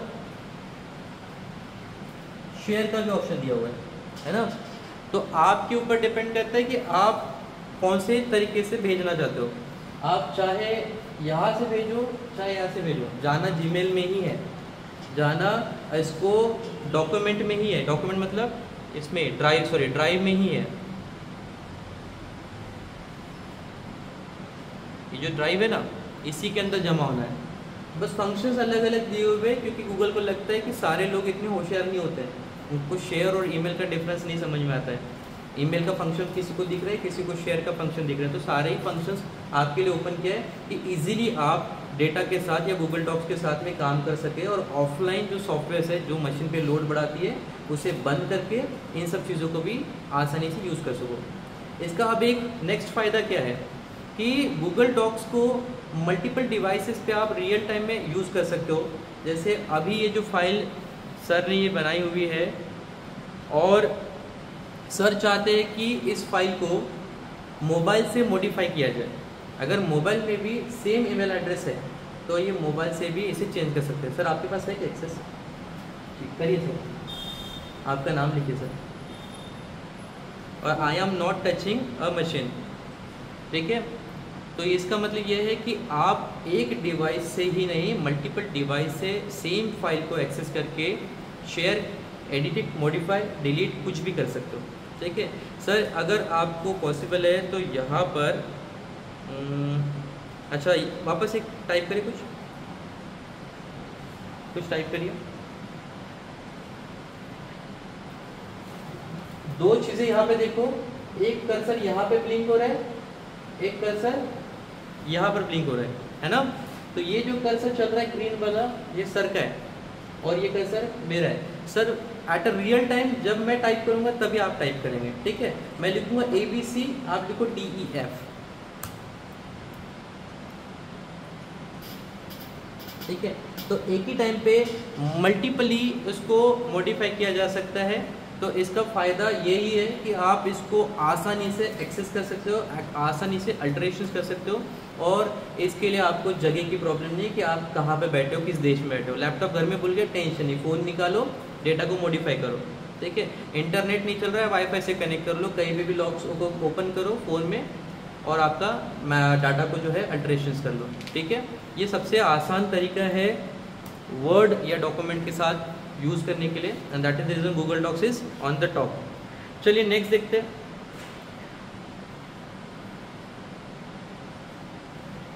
ठीक, अब कई बार ऐसा होता है कि जब आप डॉक्यूमेंट के साथ काम करते हो तो ये फंक्शंस का ध्यान रखो, image, table, drawing, chart, horizontal line, emojis and XYZ, ठीक है। मल्टीपल ऑप्शंस तो दिए हुए हैं, बट अगर हम इमेज के साथ काम करना चाहते हैं, और एक इमेज मान लीजिए, एक हम लोग एक इमेज को डाउनलोड ही कर लेते पहले।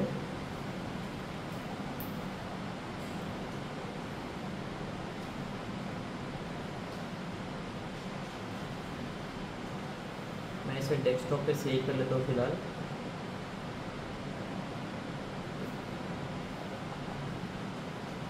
चल, कमिंग बैक टू टॉपिक। अब मुझे इसमें इंसर्ट में जाकर, इमेज पे जाकर, अपलोड फ्रॉम कंप्यूटर, उसके बाद search on the web, drives, photos, camera and URL, इतने ऑप्शन दिए हुए हैं।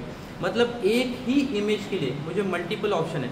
तो अगर कोई फाइल मेरे कंप्यूटर में ऑलरेडी सेव है, जैसे अगर अपलोड फ्रॉम कंप्यूटर करूँ, डेस्कटॉप पे जाऊँ, तो मेरे पास एक जो फाइल है जिसे मैं डायरेक्टली ओपन करूँ तो ये यहाँ पे जमा हो जाएगी, बराबर। दूसरा टेक्निक क्या है, अब हमने ये फ़ोटो को देखा था, इसे मैं करता हूँ कॉपी। यह है कॉपी का फंक्शन, दिख रहा है, Ctrl+C के बाद कॉपी आया होगा, है ना। कॉपी को सिलेक्ट किया, उसके बाद मेरा जो डॉक्यूमेंट है, मैं यहाँ पर वो इमेज चाहता हूँ, तो मैं शॉर्टकट की पेस्ट की दबाऊँ Ctrl+V, या तो फिर मैं राइट क्लिक करके पेस्ट कर दूँ तो मेरी इमेज आ जाएगी। दो टेक्निक हो गया। तीसरा टेक्निक है कि इतना मेहनत नहीं करूँ, नेट पे मेरे पास में अगर कोई इमेज है,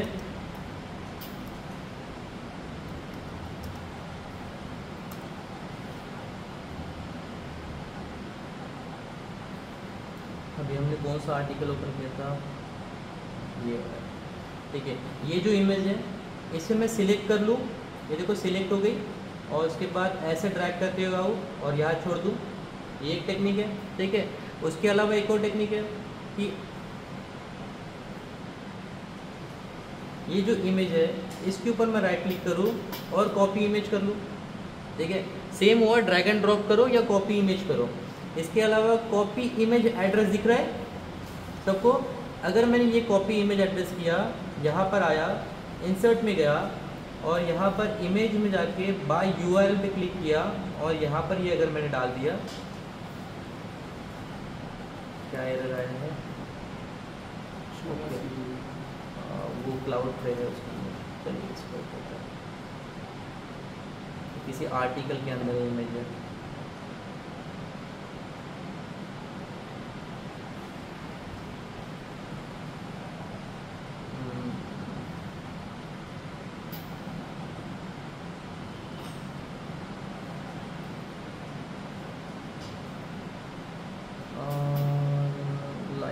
देखो कुछ एरर्स है इसमें, शायद डॉक्यूमेंट इसमें फॉर्मेट में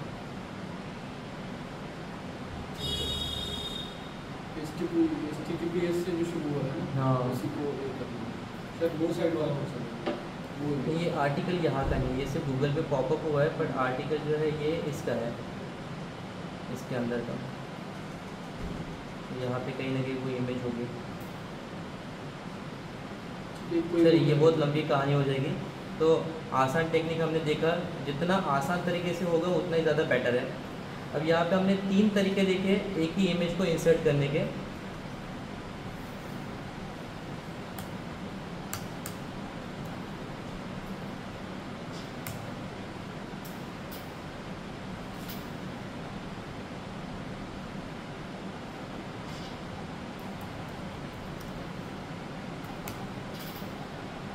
एक हमने देखा सिलेक्ट करो, खींचो और डॉक्यूमेंट में आओ और यहाँ तक छोड़ दो, ठीक है। दूसरा हमने देखा कि इमेज के ऊपर राइट क्लिक करो, कॉपी इमेज करो और यहाँ आकर पेस्ट कर दो, ठीक है। पेस्ट करने के लिए राइट क्लिक करके पेस्ट करो या शॉर्टकट की से पेस्ट करो। तीसरा हमने देखा कि अगर कंप्यूटर में हमारी ऑलरेडी फाइल है तो आप इसे जो है यहाँ पर आएंगे इंसर्ट में, उसके बाद इमेज में जाएंगे, अपलोड फ्रॉम कंप्यूटर करेंगे। और अगर आप स्मार्ट यूज़र है कंप्यूटर के लिए तो आप क्या करोगे, आप इस इमेज को सिलेक्ट करोगे, खींच के लाओगे जहाँ पर भी आपका डॉक्यूमेंट है,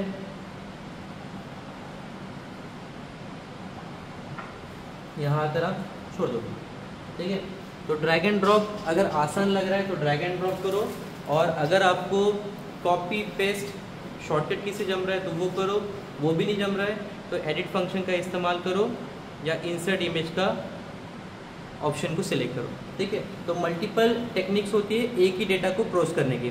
नेक्स्ट देखते हैं हम लोग, यहाँ पर टेबल का एक फॉर्मेट दिया हुआ है। तो अगर मैं कोई इन्वेंट्री लिख रहा हूँ डेली की, इंसर्ट में गया और टेबल में गया और यहाँ से मुझे टेबल कितने बाय कितने का ओपन करना है, जैसे कितने बॉक्सेस कॉलम में होने चाहिए, कितने बॉक्सेस रो में होने चाहिए। ये अगर मेरे पास में एक डेटा है तो यहाँ से मैं उस हिसाब से बना सकता हूँ 1 क्लिक पर, ठीक है। और अगर आपके पास कोई एक्सेल में फॉर्मेट में डेटा है, अगर आप कोई बैंक में काम कर रहे हो और आपके पास में डेली के ट्रांजैक्शन का रिकॉर्ड एक्सेल फॉर्मेट में है, तो आप उस एक्सेल फाइल को डायरेक्टली कॉपी करके भी इसमें पेस्ट कर सकते हो। देखते हैं कैसे।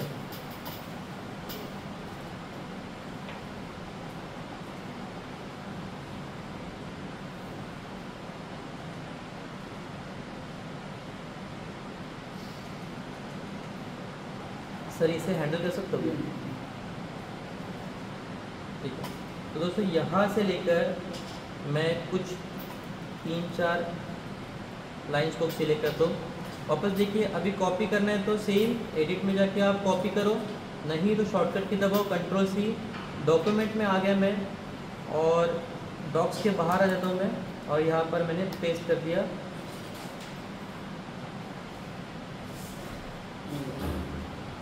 देखिए, और मेरा डेटा जो है एज इट इज़ वहाँ से कॉपी होके जितने नंबर ऑफ कॉलम या जितनी नंबर ऑफ रोज़ में हमने डेटा सेलेक्ट किया था उतना ऑटोमेटिक बन गया। इसमें अल्ट्रेशन मॉडिफिकेशन करने के लिए आपको बहुत ज़्यादा दिमाग लगाने की ज़रूरत नहीं है, क्योंकि अगर सिर्फ टेबल ही बनाना है, पहले तो टेबल बनाना भी बहुत कठिन हो जाता था, क्योंकि अब अगर इसके बाजू में, जैसे मान लीजिए इसके बाजू में मुझे एक और रो चाहिए या एक और कॉलम चाहिए या एक और सेल चाहिए, तो वो क्रिएट करने के लिए लोग बहुत परेशान हो जाते हैं। बट इसमें एक और चीज़ का फ़ायदा है कि आप यहाँ पे आ जाइए, राइट क्लिक करिए, इंसर्ट रो या कॉलम टू द लेफ्ट और टू द राइट क्लिक करो, आपका पूरा का पूरा टेबल, पूरा फॉर्मेट एज इट इज़ बिना डिस्टर्ब के हो जाएगा। क्लियर? एक चीज़ देखेंगे टेबल में कि अगर ये टेबल में बना रहा हूँ तो यहाँ पे 30 दिसंबर की स्पेलिंग कैसे हो गई है, DECEM और बर नीचे हो गया, ठीक है। बट मुझे चाहिए कि वो एक ही लाइन में रहे, तो आप एक एक को ऐसा ऐसा खींचते हुए भी कर रहे हो, पर फिर भी वो हो सकता है कि परफेक्ट ना आए। तो इसके लिए शॉर्टकट ये है कि आप इन दोनों के बीच में हो, देखो साइन का ध्यान रखो, ये क्या हो गया, आई का साइन, और जब दो लाइन के बीच में आता है तो क्या आ रहा है, देखो 2 टाइम्स एरो आ रहा है, ये देखो क्रॉस एरो यहाँ पर, ठीक है। तो आप यहाँ आके सिर्फ डबल टैप करो,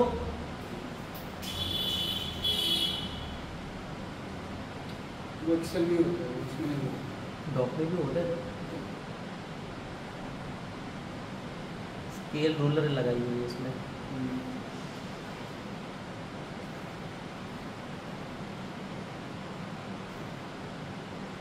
ठीक है, फिलहाल तो यही सजेस्ट होगा।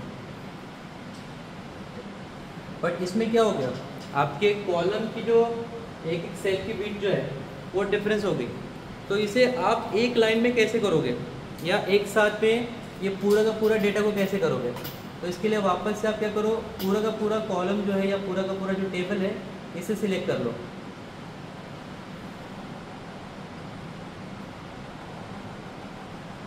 और उसके बाद इसमें मॉडिफिकेशन एक साथ में करेंगे।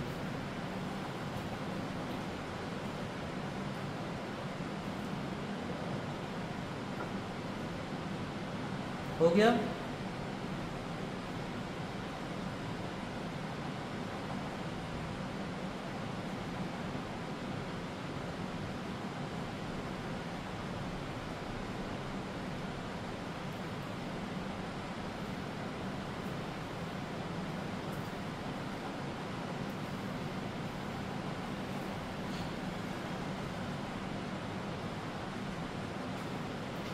देखिए,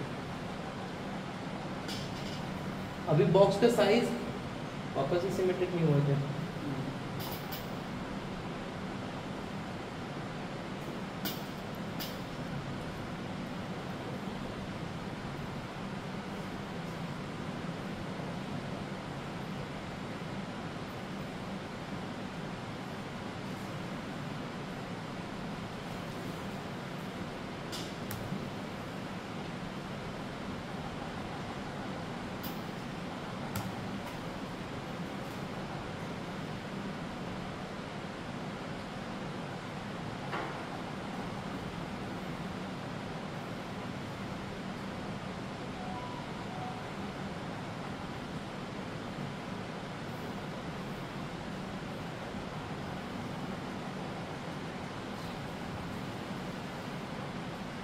दोस्तों ये मेरा हाथ में जो है कीबोर्ड यूज़ करने की हैबिट नहीं है, मेरा माउस यूज़ करने की हैबिट है, तो बहुत सारी चीज़ जो है फंक्शनिंग में इश्यूज़ हो रहे हैं।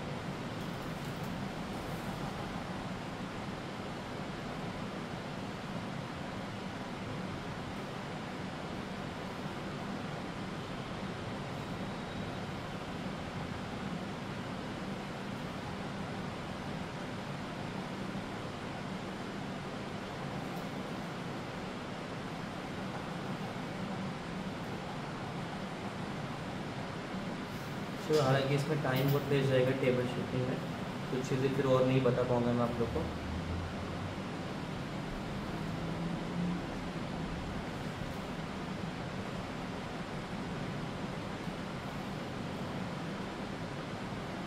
इस साइड में भी रूलर रहेगा, दोनों साइड में रूलर होती है।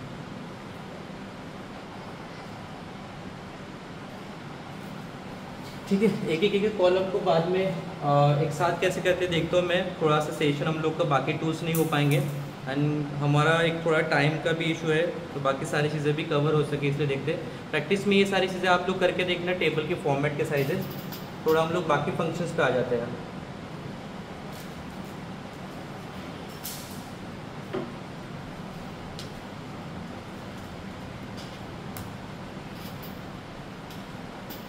एक बड़ा आर्टिकल को कॉपी करते हैं,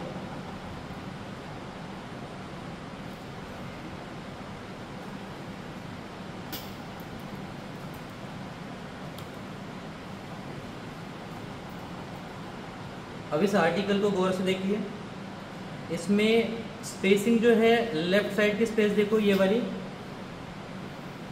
इस तरीके से आगे पीछे, और आप चाहते हो कि पूरा का पूरा डेटा जो है एक ही, मतलब सामने में जैसी एक अलाइन लाइन है वैसे पीछे का भी डेटा पूरा अलाइन लाइन में ही हो, तो उसके लिए यहाँ पर एक फंक्शन होता है, ठीक है, जस्टिफाई का।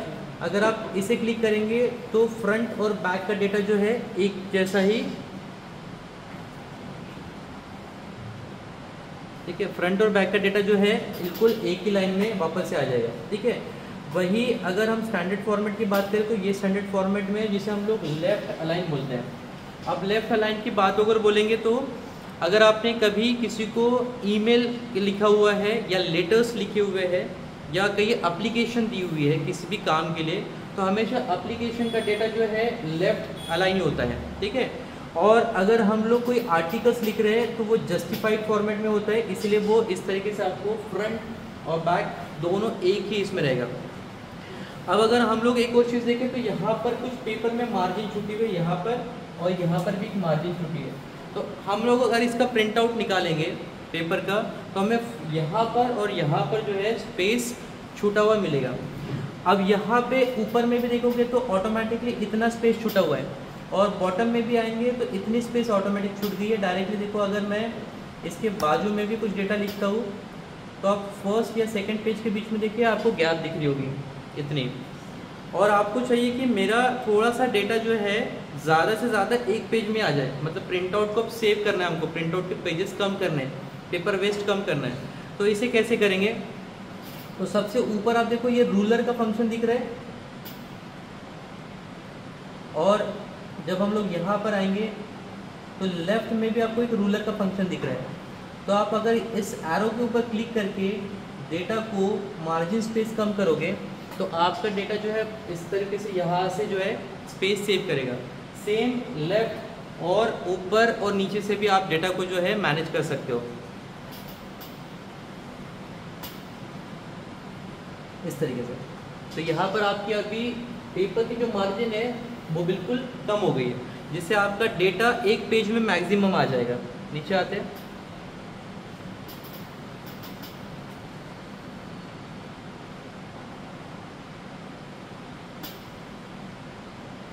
इस तरीके से। तो अभी आपकी पेज की नीचे की जो बॉर्डर है वो भी कम रहेगी, और कहाँ से आएगा सही है,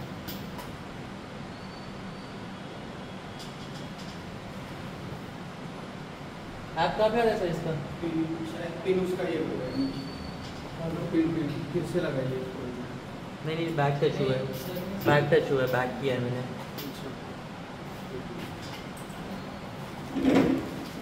कुछ पे कर बगल से होगा। नहीं, स्क्रीन तो कनेक्ट है।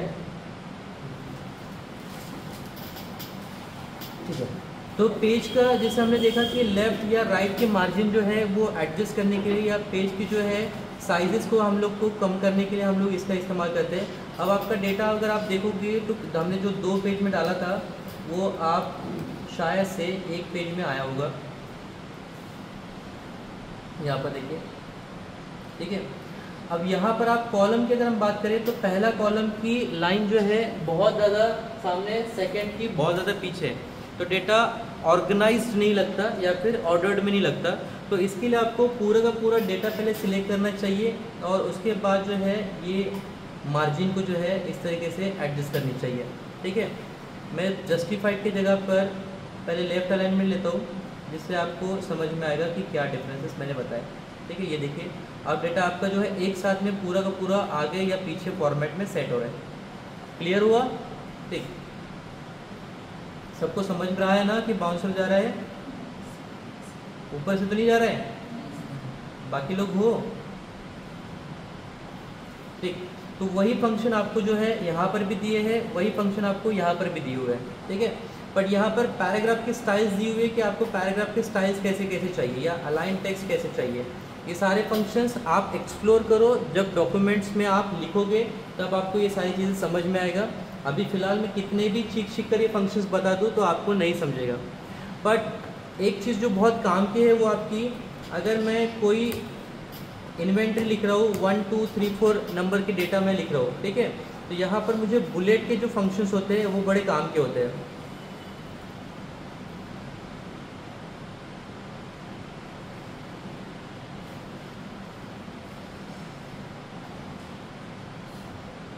ठीक है, जैसे मैंने लिखा यहाँ पर एक नाम, सेकंड एंटर करते बराबर ऑटोमेटिकली जो है सेकंड जो है बुलेट या नंबर जो है ऑटोमेटिक आ गया।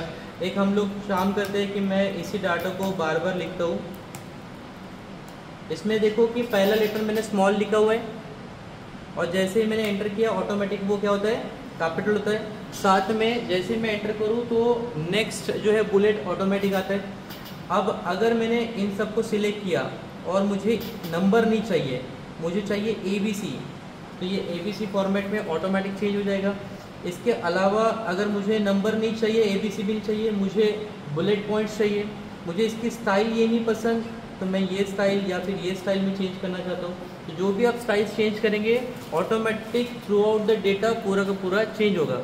पर अभी मैं चाहता हूँ कि हर डेटा के नीचे मुझे अलग अलग भी चीज़ मिले। जैसे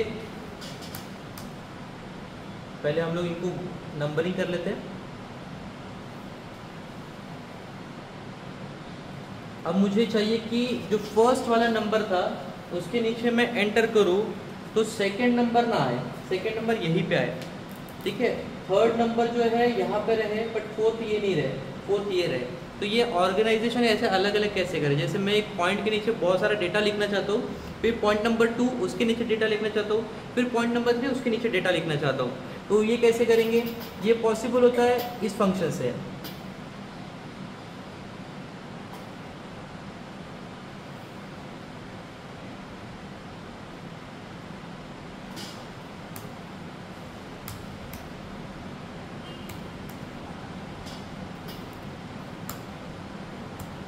देखो अभी एंटर कर रहा हूँ तो बुलेट्स नहीं बन रहे, ठीक है। और अगर मैं ये हटा दूँ तो सिस्टम ऑटोमेटिक रिफ्लेक्ट करेगा कि मुझे नेक्स्ट जो है बुलेट देना हुआ है, ठीक है। एक बार मैंने बैक स्पेस दबा दिया तो बुलेट जो है आगे वाले पे शिफ्ट हो गया। समझ रहा है? ठीक। लास्ट पर इसके अंदर के फंक्शन में हम लोग देखते हैं ये एक्सटेंशन का पेज और ये टूल्स का पेज। अब टूल्स में बहुत सारी चीज़ें बाय डिफ़ॉल्ट दी है, जैसे डिक्शनरी वगैरह का दिया हुआ है, ट्रांसलेट द डॉक्यूमेंट का दिया है, या वॉइस टाइपिंग का दिया है। ये वॉइस टाइपिंग सबसे बेटर फंक्शन है अगर आप लैपटॉप या मोबाइल इस्तेमाल कर रहे हो, ठीक है। इसे एक्टिवेट करने के लिए आप शॉर्टकट की Ctrl+Shift+S भी दबा सकते हो, या फिर इसे मैं डायरेक्ट क्लिक करके ये माइक को असाइन कर सकता हूँ। अब माइक में मुझे लैंग्वेज जो चाहिए मैं अपने हिसाब से यहाँ पर लैंग्वेज भी चेंज कर सकता हूँ। जैसे मैं इंग्लिश इंडिया चाहता हूँ या हिंदी या उर्दू, जो भी भाषा आप चाहिए वो सारी यहाँ पर सिलेक्ट कर सकते हो। ठीक है, या मराठी हिंदी जो भी। मैं फ़िलहाल इंग्लिश रख रहा हूँ और इंग्लिश में भी मैं इंडियन इंग्लिश रखता हूँ। सर ये माइक डिटेक्ट करता है आपका PC all the time?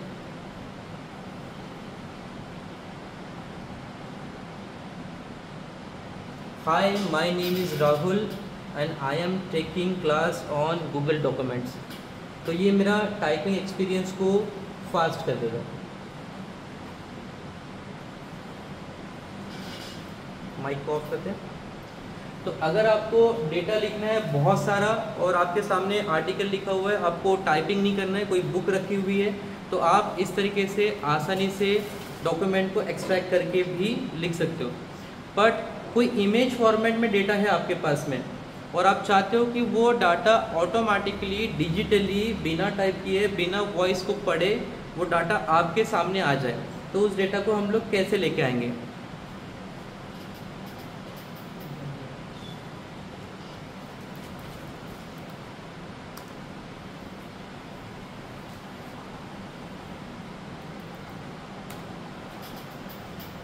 Image में चलते हैं और ये एक इमेज है हमारे पास, ये वाली। इस इमेज के अंदर कुछ लिखा हुआ है और मैं चाहता हूँ कि ये डाटा पूरा का पूरा मेरी वर्ड में आ जाए बिना लिखे, तो वो कैसे करेंगे? तो सबसे पहले मैं इमेज को एक बार अच्छे से देख लेते हैं हम लोग कि इमेज ब्लर या लो क्वालिटी तो नहीं है।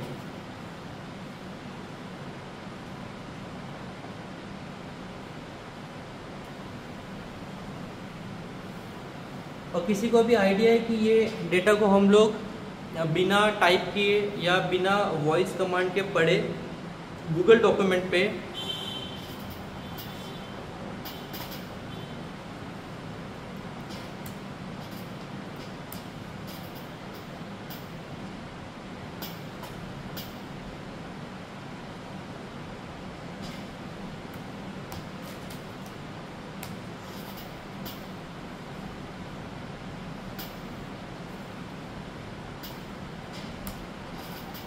फाइल है,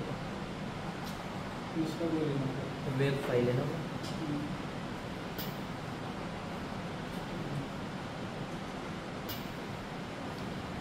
ठीक है। तो दोस्तों ये कोई बात नहीं, ब्लर का तो इशू नहीं है, ठीक है। अब ये जो डॉक्यूमेंट है आप देख रहे हो कैसे फॉर्मेट में, तो अगर आप चाहो तो इसे पूरा का पूरा जुगाड़ करके जो है वही कलर, मतलब जैसे ये ग्रे स्केल कलर है, ये पेपर का भी कलर जो है बैकग्राउंड का वैसे ग्रे स्केल करो और इसके इमेज को थोड़ा सा और स्ट्रेच कर दो, तो ऐसा लगेगा कि टाइप हो गया। लगेगा क्या? अगर इस इमेज को मैं खींचतान करूँ ऐसा, तो क्या ये डेटा ऐसे लगेगा कि मैंने टाइप किया हुआ है? ये बैकग्राउंड तो मैच हो गया, ब्लैक एंड वाइट। तो ये क्या डेटा इसके साथ में रिलेवेंस दिखाएगा क्या? नहीं। अब ये डेटा मुझे रीड करने को भी नहीं जम रहा है, तो ये मैं इसके अंदर टाइप कैसे करूँ? या फिर इसके मैं वॉइस में भी अगर बोलूँ तो मेरा टाइम चले जाएगा। तो मैं ये पूरा का पूरा लिखा हुआ एज इट इज़, थोड़ा माइनर चेंजेस तो करने पड़ेंगे, बट ये एज इट इज़ पूरा का पूरा टाइप डाटा फॉर्मेट में कैसे लिखे हो, टेक्स्ट फॉर्मेट में कैसे लिखे हो? एनीवन हैव आइडिया कैसे करेंगे? गूगल लेंस से कॉपी कर लेंगे। और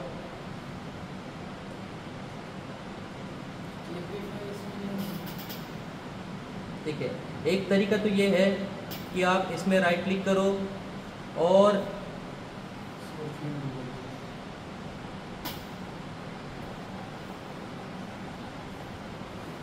इस तरीके से सर्च करो, ठीक है, और यहाँ पे कॉपी टेक्स्ट करो और यहाँ आकर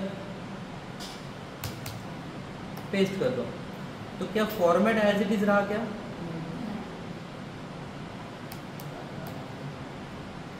फॉर्मेट एज इट इज रहा क्या? अब इसके डेटा का फॉर्मेट, इसमें नंबरिंग्स, इसमें बुलेट्स, वो सेम रहे क्या? जैसे यहाँ देखो नंबर दिया हुआ है, यहाँ पे असेंडिंग डिसेंडिंग ऑर्डर में बुलेट्स दिए हुए हैं, तो मैं चाहता हूँ कि एज इट इज डेटा है, वो कैसे हो? Anybody have idea? Google docs तो शॉर्टकट पे काम नहीं आया। अगर मान लो 40 पेज का डॉक्यूमेंट है, तब क्या करोगे?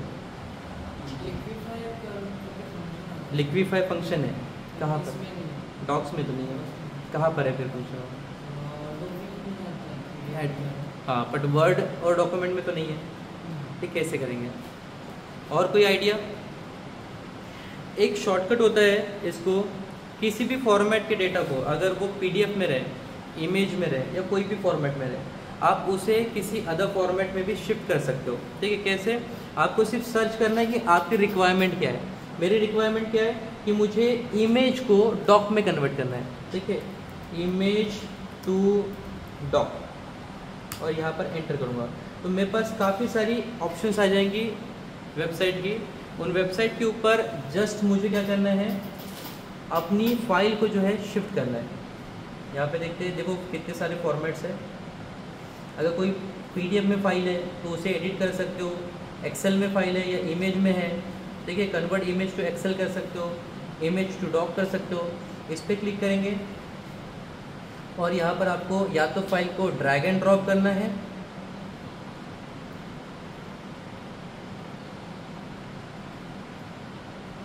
या तो फिर कॉपी पेस्ट करना है, या अपलोड बटन पे क्लिक करना है, और आपका डॉक्यूमेंट फॉर्मेट में डेटा बन के रेडी है। और सॉरी, ये हमारा डॉक ओपन नहीं होगा ना सर यहाँ पे? ड्रैग करके डाल देंगे। हाँ, ये साइड में कर लेते हैं। ठीक है, बट यहाँ पर भी आप देखो कि आपका डेटा जो है जिस फॉर्मेट में दिया हुआ है उस फॉर्मेट में नहीं आया।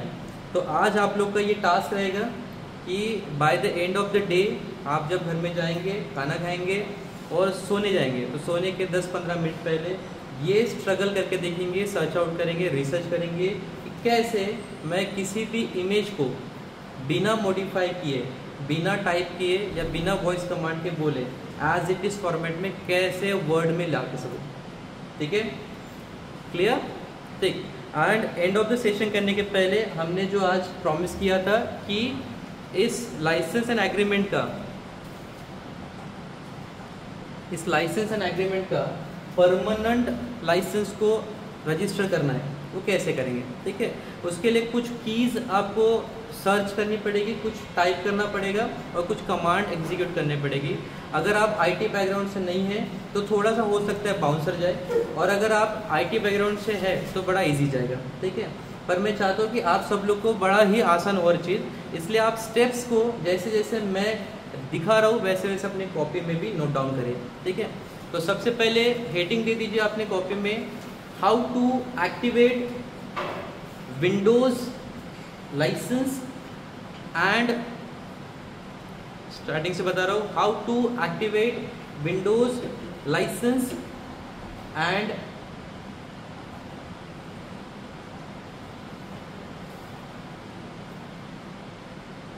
माइक्रोसॉफ्ट ऑफिस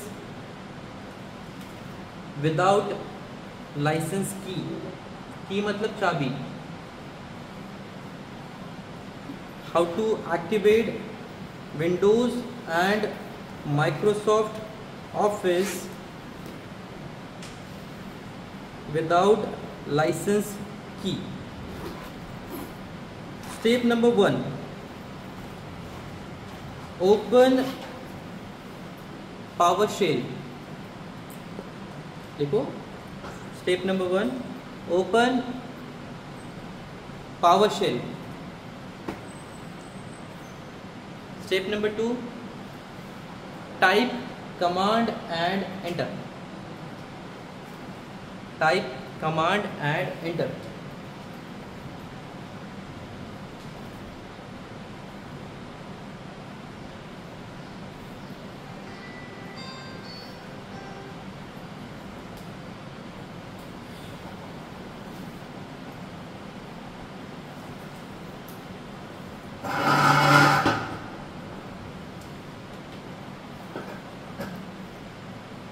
होल्ड करिएगा 1 मिनट,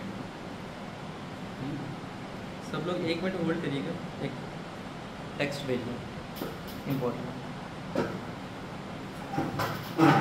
दोस्तों, PowerShell कैसे ओपन करेंगे? स्टार्ट में जाएंगे, स्टार्ट में जाके लिखेंगे पावर, आ गया PowerShell। तो इसे कहीं पे भी ओपन करो, कुछ फ़र्क नहीं पड़ता। ठीक है, बस इसके ऊपर क्लिक करो, आपका PowerShell ओपन हो जाएगा। ठीक है, और यहाँ पर आप देखेंगे कि आपकी जो मशीन है उसका जो है नाम लिख कर आ गया होगा। ठीक है, मशीन का नाम मतलब जो यूज़र ने बनाया हुआ है SRC नागपुर, जो कि आपको यहाँ पर भी देखने को मिलेगा। दिख रहा है?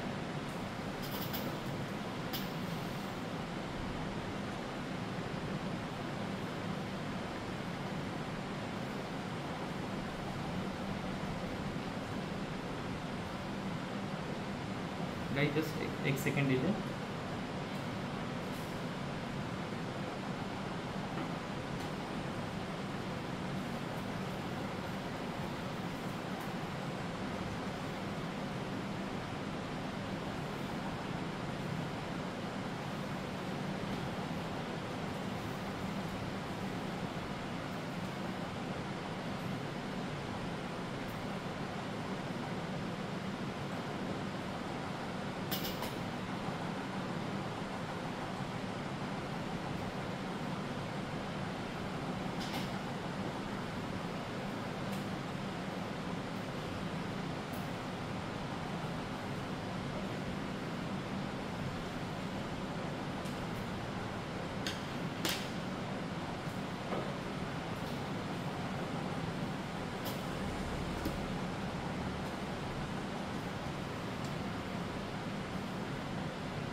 Guys, allow me to have a minute only।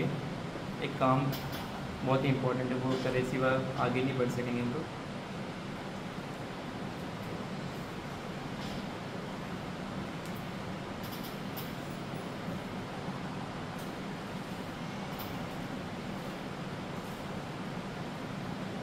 Till then अगर किसी को वर्ड या इसमें कुछ चीज़ें एडिट करके देखनी है गूगल डॉक्स में, या किसी को यूटिलाइज करके देखना है तो वो देख सकते हैं। मैं यहाँ पर आपके लिए न्यू डॉक्यूमेंट ओपन करता हूँ। किसी को कुछ भी डॉक्यूमेंट्स के रिलेटेड न्यू चीज़ देखनी है तो आकर यहाँ पर वॉलंटियरिंग कर सकते हो। आइए ना सर। तो इसका इस्तेमाल जो है मतलब सबसे ज़रूरी ये सेशन लेने का ज़रूरत क्यों पड़ा, वो इसलिए क्योंकि जब भी आप किसी यूनिवर्सिटी में कहीं पे भी जाओगे तो आपका जितना भी पढ़ाई होगा वो लार्जली ऑनलाइन मोड पे रहता है। मतलब हर रोज़ आपका प्रोफेसर आपके सामने आपके वो बोलेगा चलो इस विषय पे असाइनमेंट करो, तुम ऐसे कागज़ पे लिख के उसके सामने दे दोगे, ये नहीं चलता है। सो व्हाट हैपन्स, जैसे मैंने अभी देखा कि मान लो कि फॉर एग्जांपल के लिए देता हूँ कि ये हमारा SRC का आईडी है, इसके ऊपर हमारे बहुत सारे अलग अलग डॉक्यूमेंट्स, ठीक है। यहाँ पे टैप करने के बाद डायरेक्टली मेन इसके जा सकते हैं। तो आप देखो अभी कि हमारे बहुत सारे जो कोर्सेज के काम है, मतलब दुनिया का कोई भी काम है जो आप लिखने के रिलेटेड, काम करने के रिलेटेड, वो सारा यहाँ पे कर सकते हैं, जो नोट वाला। जैसे हमारे SRC का मान लो आपको मुझे कोई नोट्स भेजना है, मेरे को कोई ये भेजना है, तो मैंने इसको देखो यहाँ पे बना के पूरा भेज दिया है, ठीक है। सेम अगर मान लो कि मेरी कोई CV बनाना है, जैसे मैंने यहाँ पे CV बनाया है मेरा, ठीक है।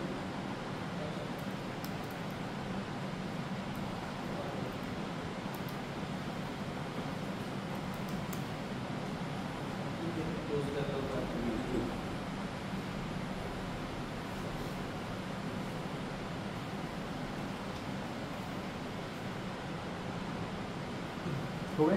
हाँ सर, ओके। सो जैसे मैंने कहा कि यहाँ पे कोई हमारा जो सबसे इम्पोर्टेंट हमें एकेडमिकली किसकी, या तो हमें असाइनमेंट करना है, तो जैसे मैंने अगर कोई भी असाइनमेंट करना है मेरे को, जैसे मान लो कि मेरे को इसका हिंदी का हमको पर्चा बनाना था, तो देखो हमने यहाँ पे वो पूरा पर्चा बनाया है। अभी ये फॉर्मेट में नहीं है सही। या फिर मेरे को कोई CV बनाना है तो मैंने CV डाल दिया, मेरे CV पहले ही है। जैसे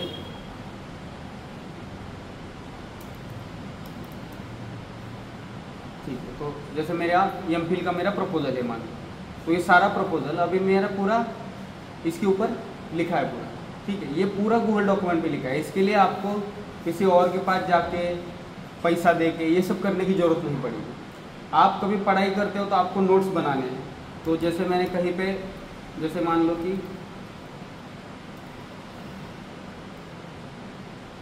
फॉर एग्जांपल ये है, मान लो तो मैं कॉन्स्टिट्यूंट असेंबली पढ़ रहा हूँ, मेरे को नोट्स बनाने, तो मैंने इसको अपने अपने यहाँ पे नोट्स बना के रख दिए। और मुझे ज़रूरत पड़ने पर मैं इसका प्रिंट भी ले सकता हूँ। मैं बाहर जाऊँगा, इस फाइल को शेयर कर दूँगा, यहाँ मुझे मेरा पूरा जो भी हो प्रिंट मिल जाएगा। ठीक है, तो ये आपकी पढ़ाई के लिए सबसे ज़्यादा आसान होगा।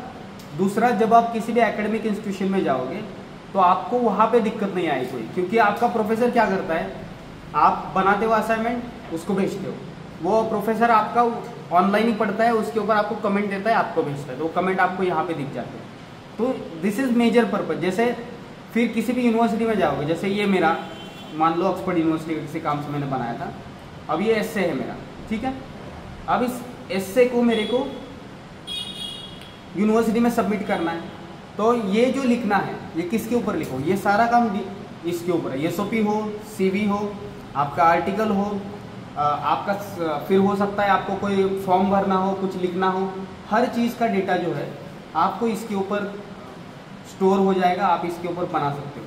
जैसे बहुत सारे अदर भी चीज़ें हैं, जैसे मान लो मेरे को टास्क है, इधर हमारी टीम के सारे टास्क है, तो यहाँ पे देखो हमारी पूरी टीम के टास्क है, मेरे को टास्क हो गया, मैंने इसको ख़त्म कर दिया। ये बुलेट का ही फंक्शन है दोस्तों। हाँ, तो हर चीज़ आप, जैसे मैंने यहाँ पे ये बुलेट में बना के ले लिया, जैसे यहाँ पे जैसे मीटिंग इवनिंग 6 PM, ठीक है। फिर नेक्स्ट आ गया, फिर 4 जुलाई मीटिंग, ठीक है। तो ये सारे फंक्शंस आपको रेगुलर होते जाएंगे और आपके जितने भी काम है वो सारी इफिशिएंट ऑनलाइन आपके सारे डिवाइसेस में रहेंगे। उसका ये फ़ायदा है सबसे बड़ा।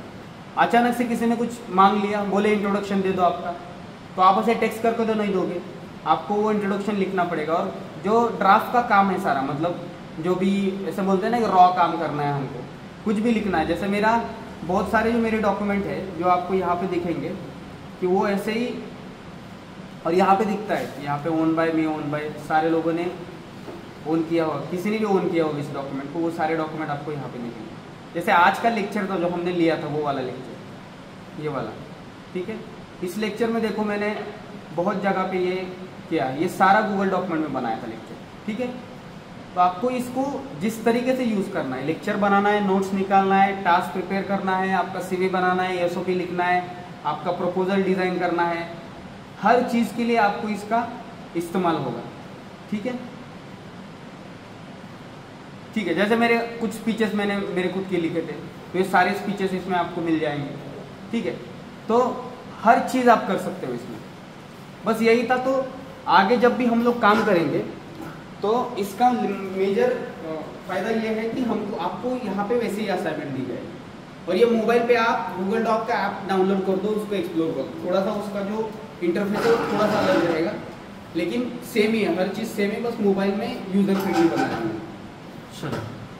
So guys, back to the topic and sorry for the disturbance. हम लोग अभी देख रहे थे कि माइक्रोसॉफ्ट ऑफिस या विंडोज़ का पूरा लाइसेंस को एक्टिवेट करना है, क्योंकि सर के पीसी में प्रॉब्लम थी, तो मैंने सोचा कि ये प्रॉब्लम को सबके साथ ही शेयर करो, सबको ही सोल्यूशन दो। अगर मैं परचेज़ करना चाहता हूँ, मुझे अगर परचेज़ करना है माइक्रोसॉफ्ट ऑफिस, ठीक है। अभी हमारे इसमें कौन सा चल रहा है सर ऑफिस?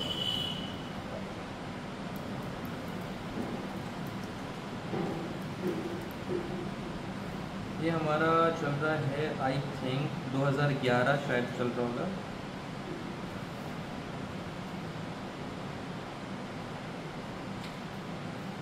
एक कुछ शॉर्टकट है देखने का। पहले हम लोग ईयर देख लेते कौन सा लाइसेंस चल रहा है इनके इसमें।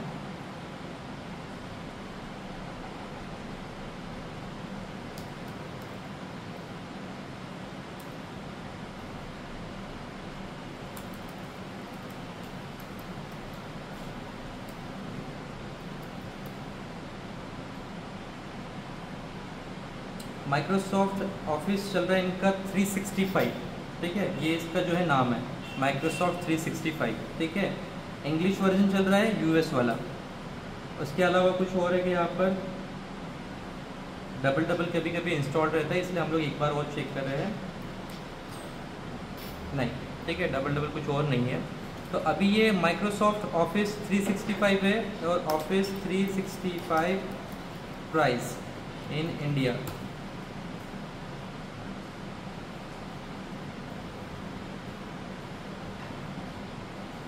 ये इसका प्राइस है दोस्तों, 8,199 रुपये पर ईयर। ऑफिशियल साइट से बोल रहा हूँ क्योंकि ये माइक्रोसॉफ्ट का ऑफिशियल साइट है, ठीक है।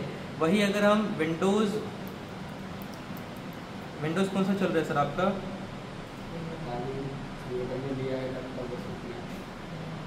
देख लेते हैं हम लोग वो भी।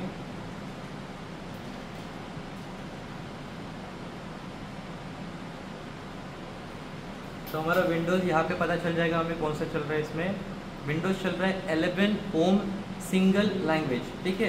तो अगर मुझे विंडोज़ 11 होम को लाइसेंस करना है तो इसका मुझे कितना पैसा लगेगा,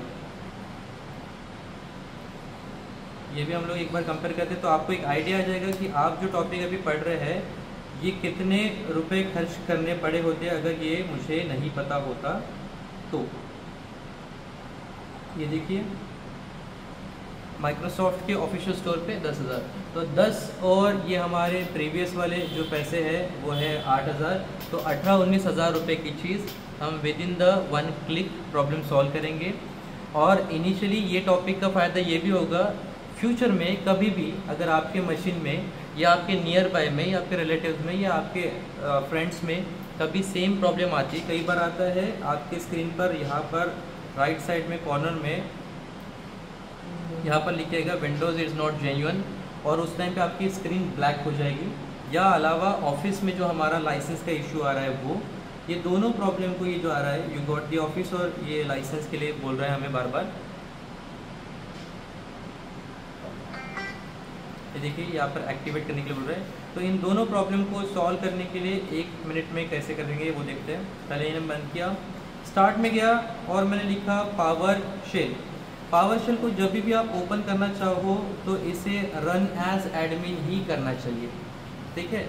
उसके बाद यस करेंगे तो ये मशीन बाय डिफ़ॉल्ट एक स्ट्रॉन्ग यूज़र की तरह जो है बिहेव करेगा, या ये जो कमांड मैं इसमें लिख रहा हूँ तो यहाँ पर सुपर यूज़र की तरह देखेगा, ना कि एक सिंगल यूज़र की तरह, ठीक है।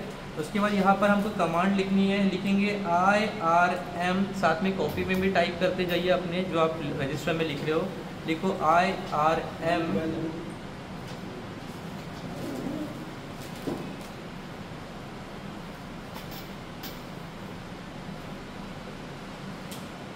उसके बाद लिखिए HTTPS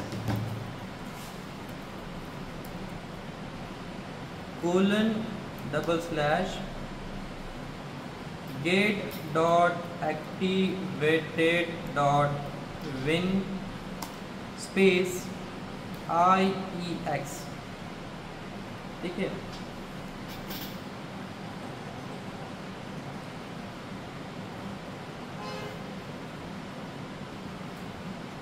इसमें हाँ जी, हाँ स्पेस, हाँ स्पेस के सामने अभी यहाँ पर एक टाइपो एरर है, उस टाइपो एरर को प्रॉब्लम को सॉल्व करना पड़ेगा। जैसे आपने देखा IRM जो दिख रहा है वो आपको येलो कलर में दिख रहा होगा, बट लास्ट की जो कमांड दी है मैंने वो सेम टेक्स्ट फॉर्मेट में आई, येलो में नहीं आई, इसलिए मुझे यहाँ पर एक और लाइन चाहिए।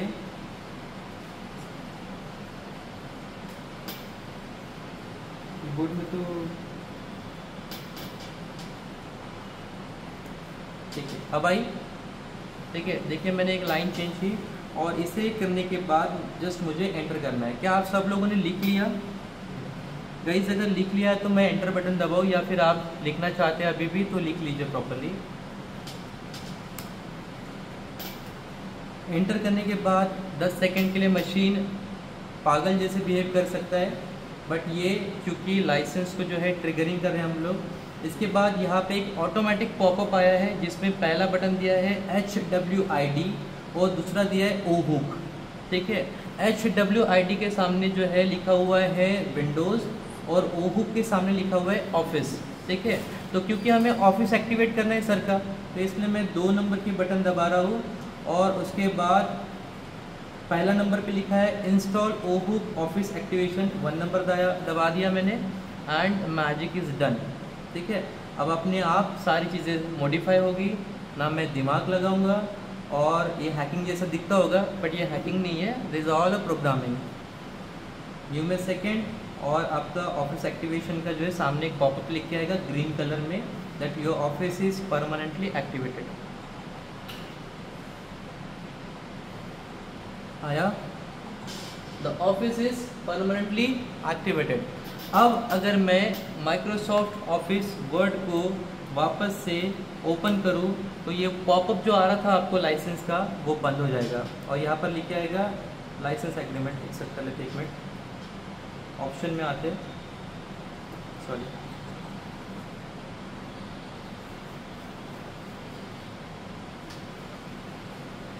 अकाउंट में आते हैं ना। यहाँ पर आप देखो आपका प्रोडक्ट का इंफॉर्मेशन,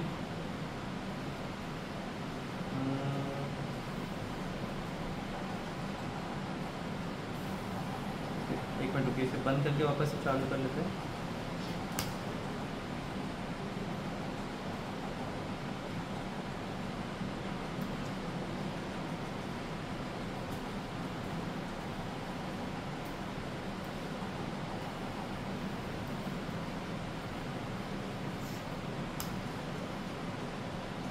ठीक है, अब कोई पॉपअप नहीं आएगा, डायरेक्ट ओपन होगा। इसके अलावा अगर माइक्रोसॉफ्ट ऑफिस के बहुत सारे अलग अलग प्रोडक्ट होते हैं, जैसे हमने 365 देखा, उसके अलावा माइक्रोसॉफ्ट ऑफिस 11, 2000, 21, 25 जो भी होगा, ठीक है, वो सारे के सारे लाइसेंस अगर आपके पास में अलग अलग वर्जन भी आप चला रहे हो तो वन क्लिक पे वो भी एक्टिवेट इस कमांड से हो जाएगी। तो कमांड आपकी जो कॉपी में लिखा हुआ है, इसे गौर से एक बार देखिए, IRM, उसके बाद स्पेस HTTPS, मतलब होता है हाइपर टेक्स्ट लैंग्वेज होती है। ये ब्राउज़र का जो भी हमारा साइट पर हम सर्च करते हैं, जैसे अगर मैं ब्राउज़र पे कुछ भी चेक करूँ तो इसके सामने जो है बाय डिफ़ॉल्ट ये HTTPS लिख के आ रहा है, और ये 2 लाइन और कोलन आ रहा है, ठीक है। उसके सामने मैंने लिखा get.activated.win, विन मतलब विंडोज़, ठीक है। उसके बाद एक और मैंने कमांड लिखी जो आप लोगों ने देखा होगा, IEX, and I just put enter, और अब आप देखो एक्टिवेटेड, ये जो है ऑफिस के अदर जो टूल्स होंगे इसके मशीन में वो भी एक्टिवेटेड हुए हैं। भले यहाँ पर लिखा है 180 डेज, बट वो ऑटोमेटिक जो होता है एक्टिवेशन रिन्यूअल का भी की लगाया हुआ है, तो ऑटोमेटिक वो लाइसेंस को रिन्यू करते जाएगा जब जब आपका लाइसेंस एक्सपायर होगा। यू डोंट हैव टू ये होता कैसे है, इसके लिए आपको अलग से ट्रेनिंग करनी पड़ेगी जो 2 महीने की होती है। नहीं, मैं ये पूछ रहा हूँ, लेकिन माइक्रोसॉफ्ट का इतना सेलिंग वाला जो, हाँ होगा ना सर, तो इंडिया तो is very famous for piracy ना सर, ठीक है। हम इंडियंस बहुत फेमस है जुगाड़ के लिए दोस्तों, है ना। हम च्युइंगम से सर अगर स्पेसशिप चला सकते हैं, है ना, स्पेस में जाकर च्युइंगम लगा देते गड्ढा अगर हो रहा है स्पेसशिप में, तो ये तो बहुत छोटी सी बात है हमारे लिए। तो वी इंडियन आर वेरी जुगाड़ू, है ना। तो thank you for having me, have good time, और अच्छा करिए करियर में। कुछ भी प्रॉब्लम्स है सर के साथ कनेक्ट करिए, एंड अगर टेक्निकल इश्यूज़ है या किसी भी तरीके से हेल्प चाहिए लाइफ में अपडेट होने के लिए, आगे बढ़ने के लिए, तो हम लोग आपके साथ में हैं। Thank you for having me, जय भीम टू ऑल। कल हम लोग एक्सेल के ऊपर बात करेंगे थोड़ा, तो गूगल शीट एंड एक्सेल तो बेसिक है। अगेन अभी ये भी बेसिक लेवल पे हमने पढ़ा है, कल भी हम लोग ऐसे ही एडिटोरियल का सेशन हो ये रहेगा। इस हफ्ते में हम लोग सिर्फ सॉफ्ट स्किल के बारे में बात करेंगे, once we are done with it, so that अगले हफ्ते से जो भी हमारे लेक्चर्स क्लासेस रहेंगे उसका असाइनमेंट करने के लिए हमको ये सारी दिक्कतें नहीं आएंगी, क्योंकि बहुत बार तक बच्चों को पता ही नहीं होता है, तो फिर से रिपीट जीरो से करना पड़ता है। तो बेटर है कि अभी इस हफ्ते सीख लेते हैं, अगले हफ्ते से फिर जो भी चीज़ें हैं वो हमारी ऑनलाइन होगी। Thank you. और राहुल सर जो है रीजनिंग सिखाएंगे हमें, ठीक है। चलो ठीक है, थैंक यू। और कल से रीजनिंग का क्लास सेम टाइम पे 3 बजे ट्राई करेंगे, क्लासेस का टाइमिंग रिड्यूस करेंगे। और इस 2 हफ्ते के बाद, मतलब first week is about soft skill सीखना वगैरह, बेसिक इंटरेक्शन, थोड़ा कंफर्टेबल हो जाते हैं, एडिटोरियल सीखते हैं। उसके बाद हम लोग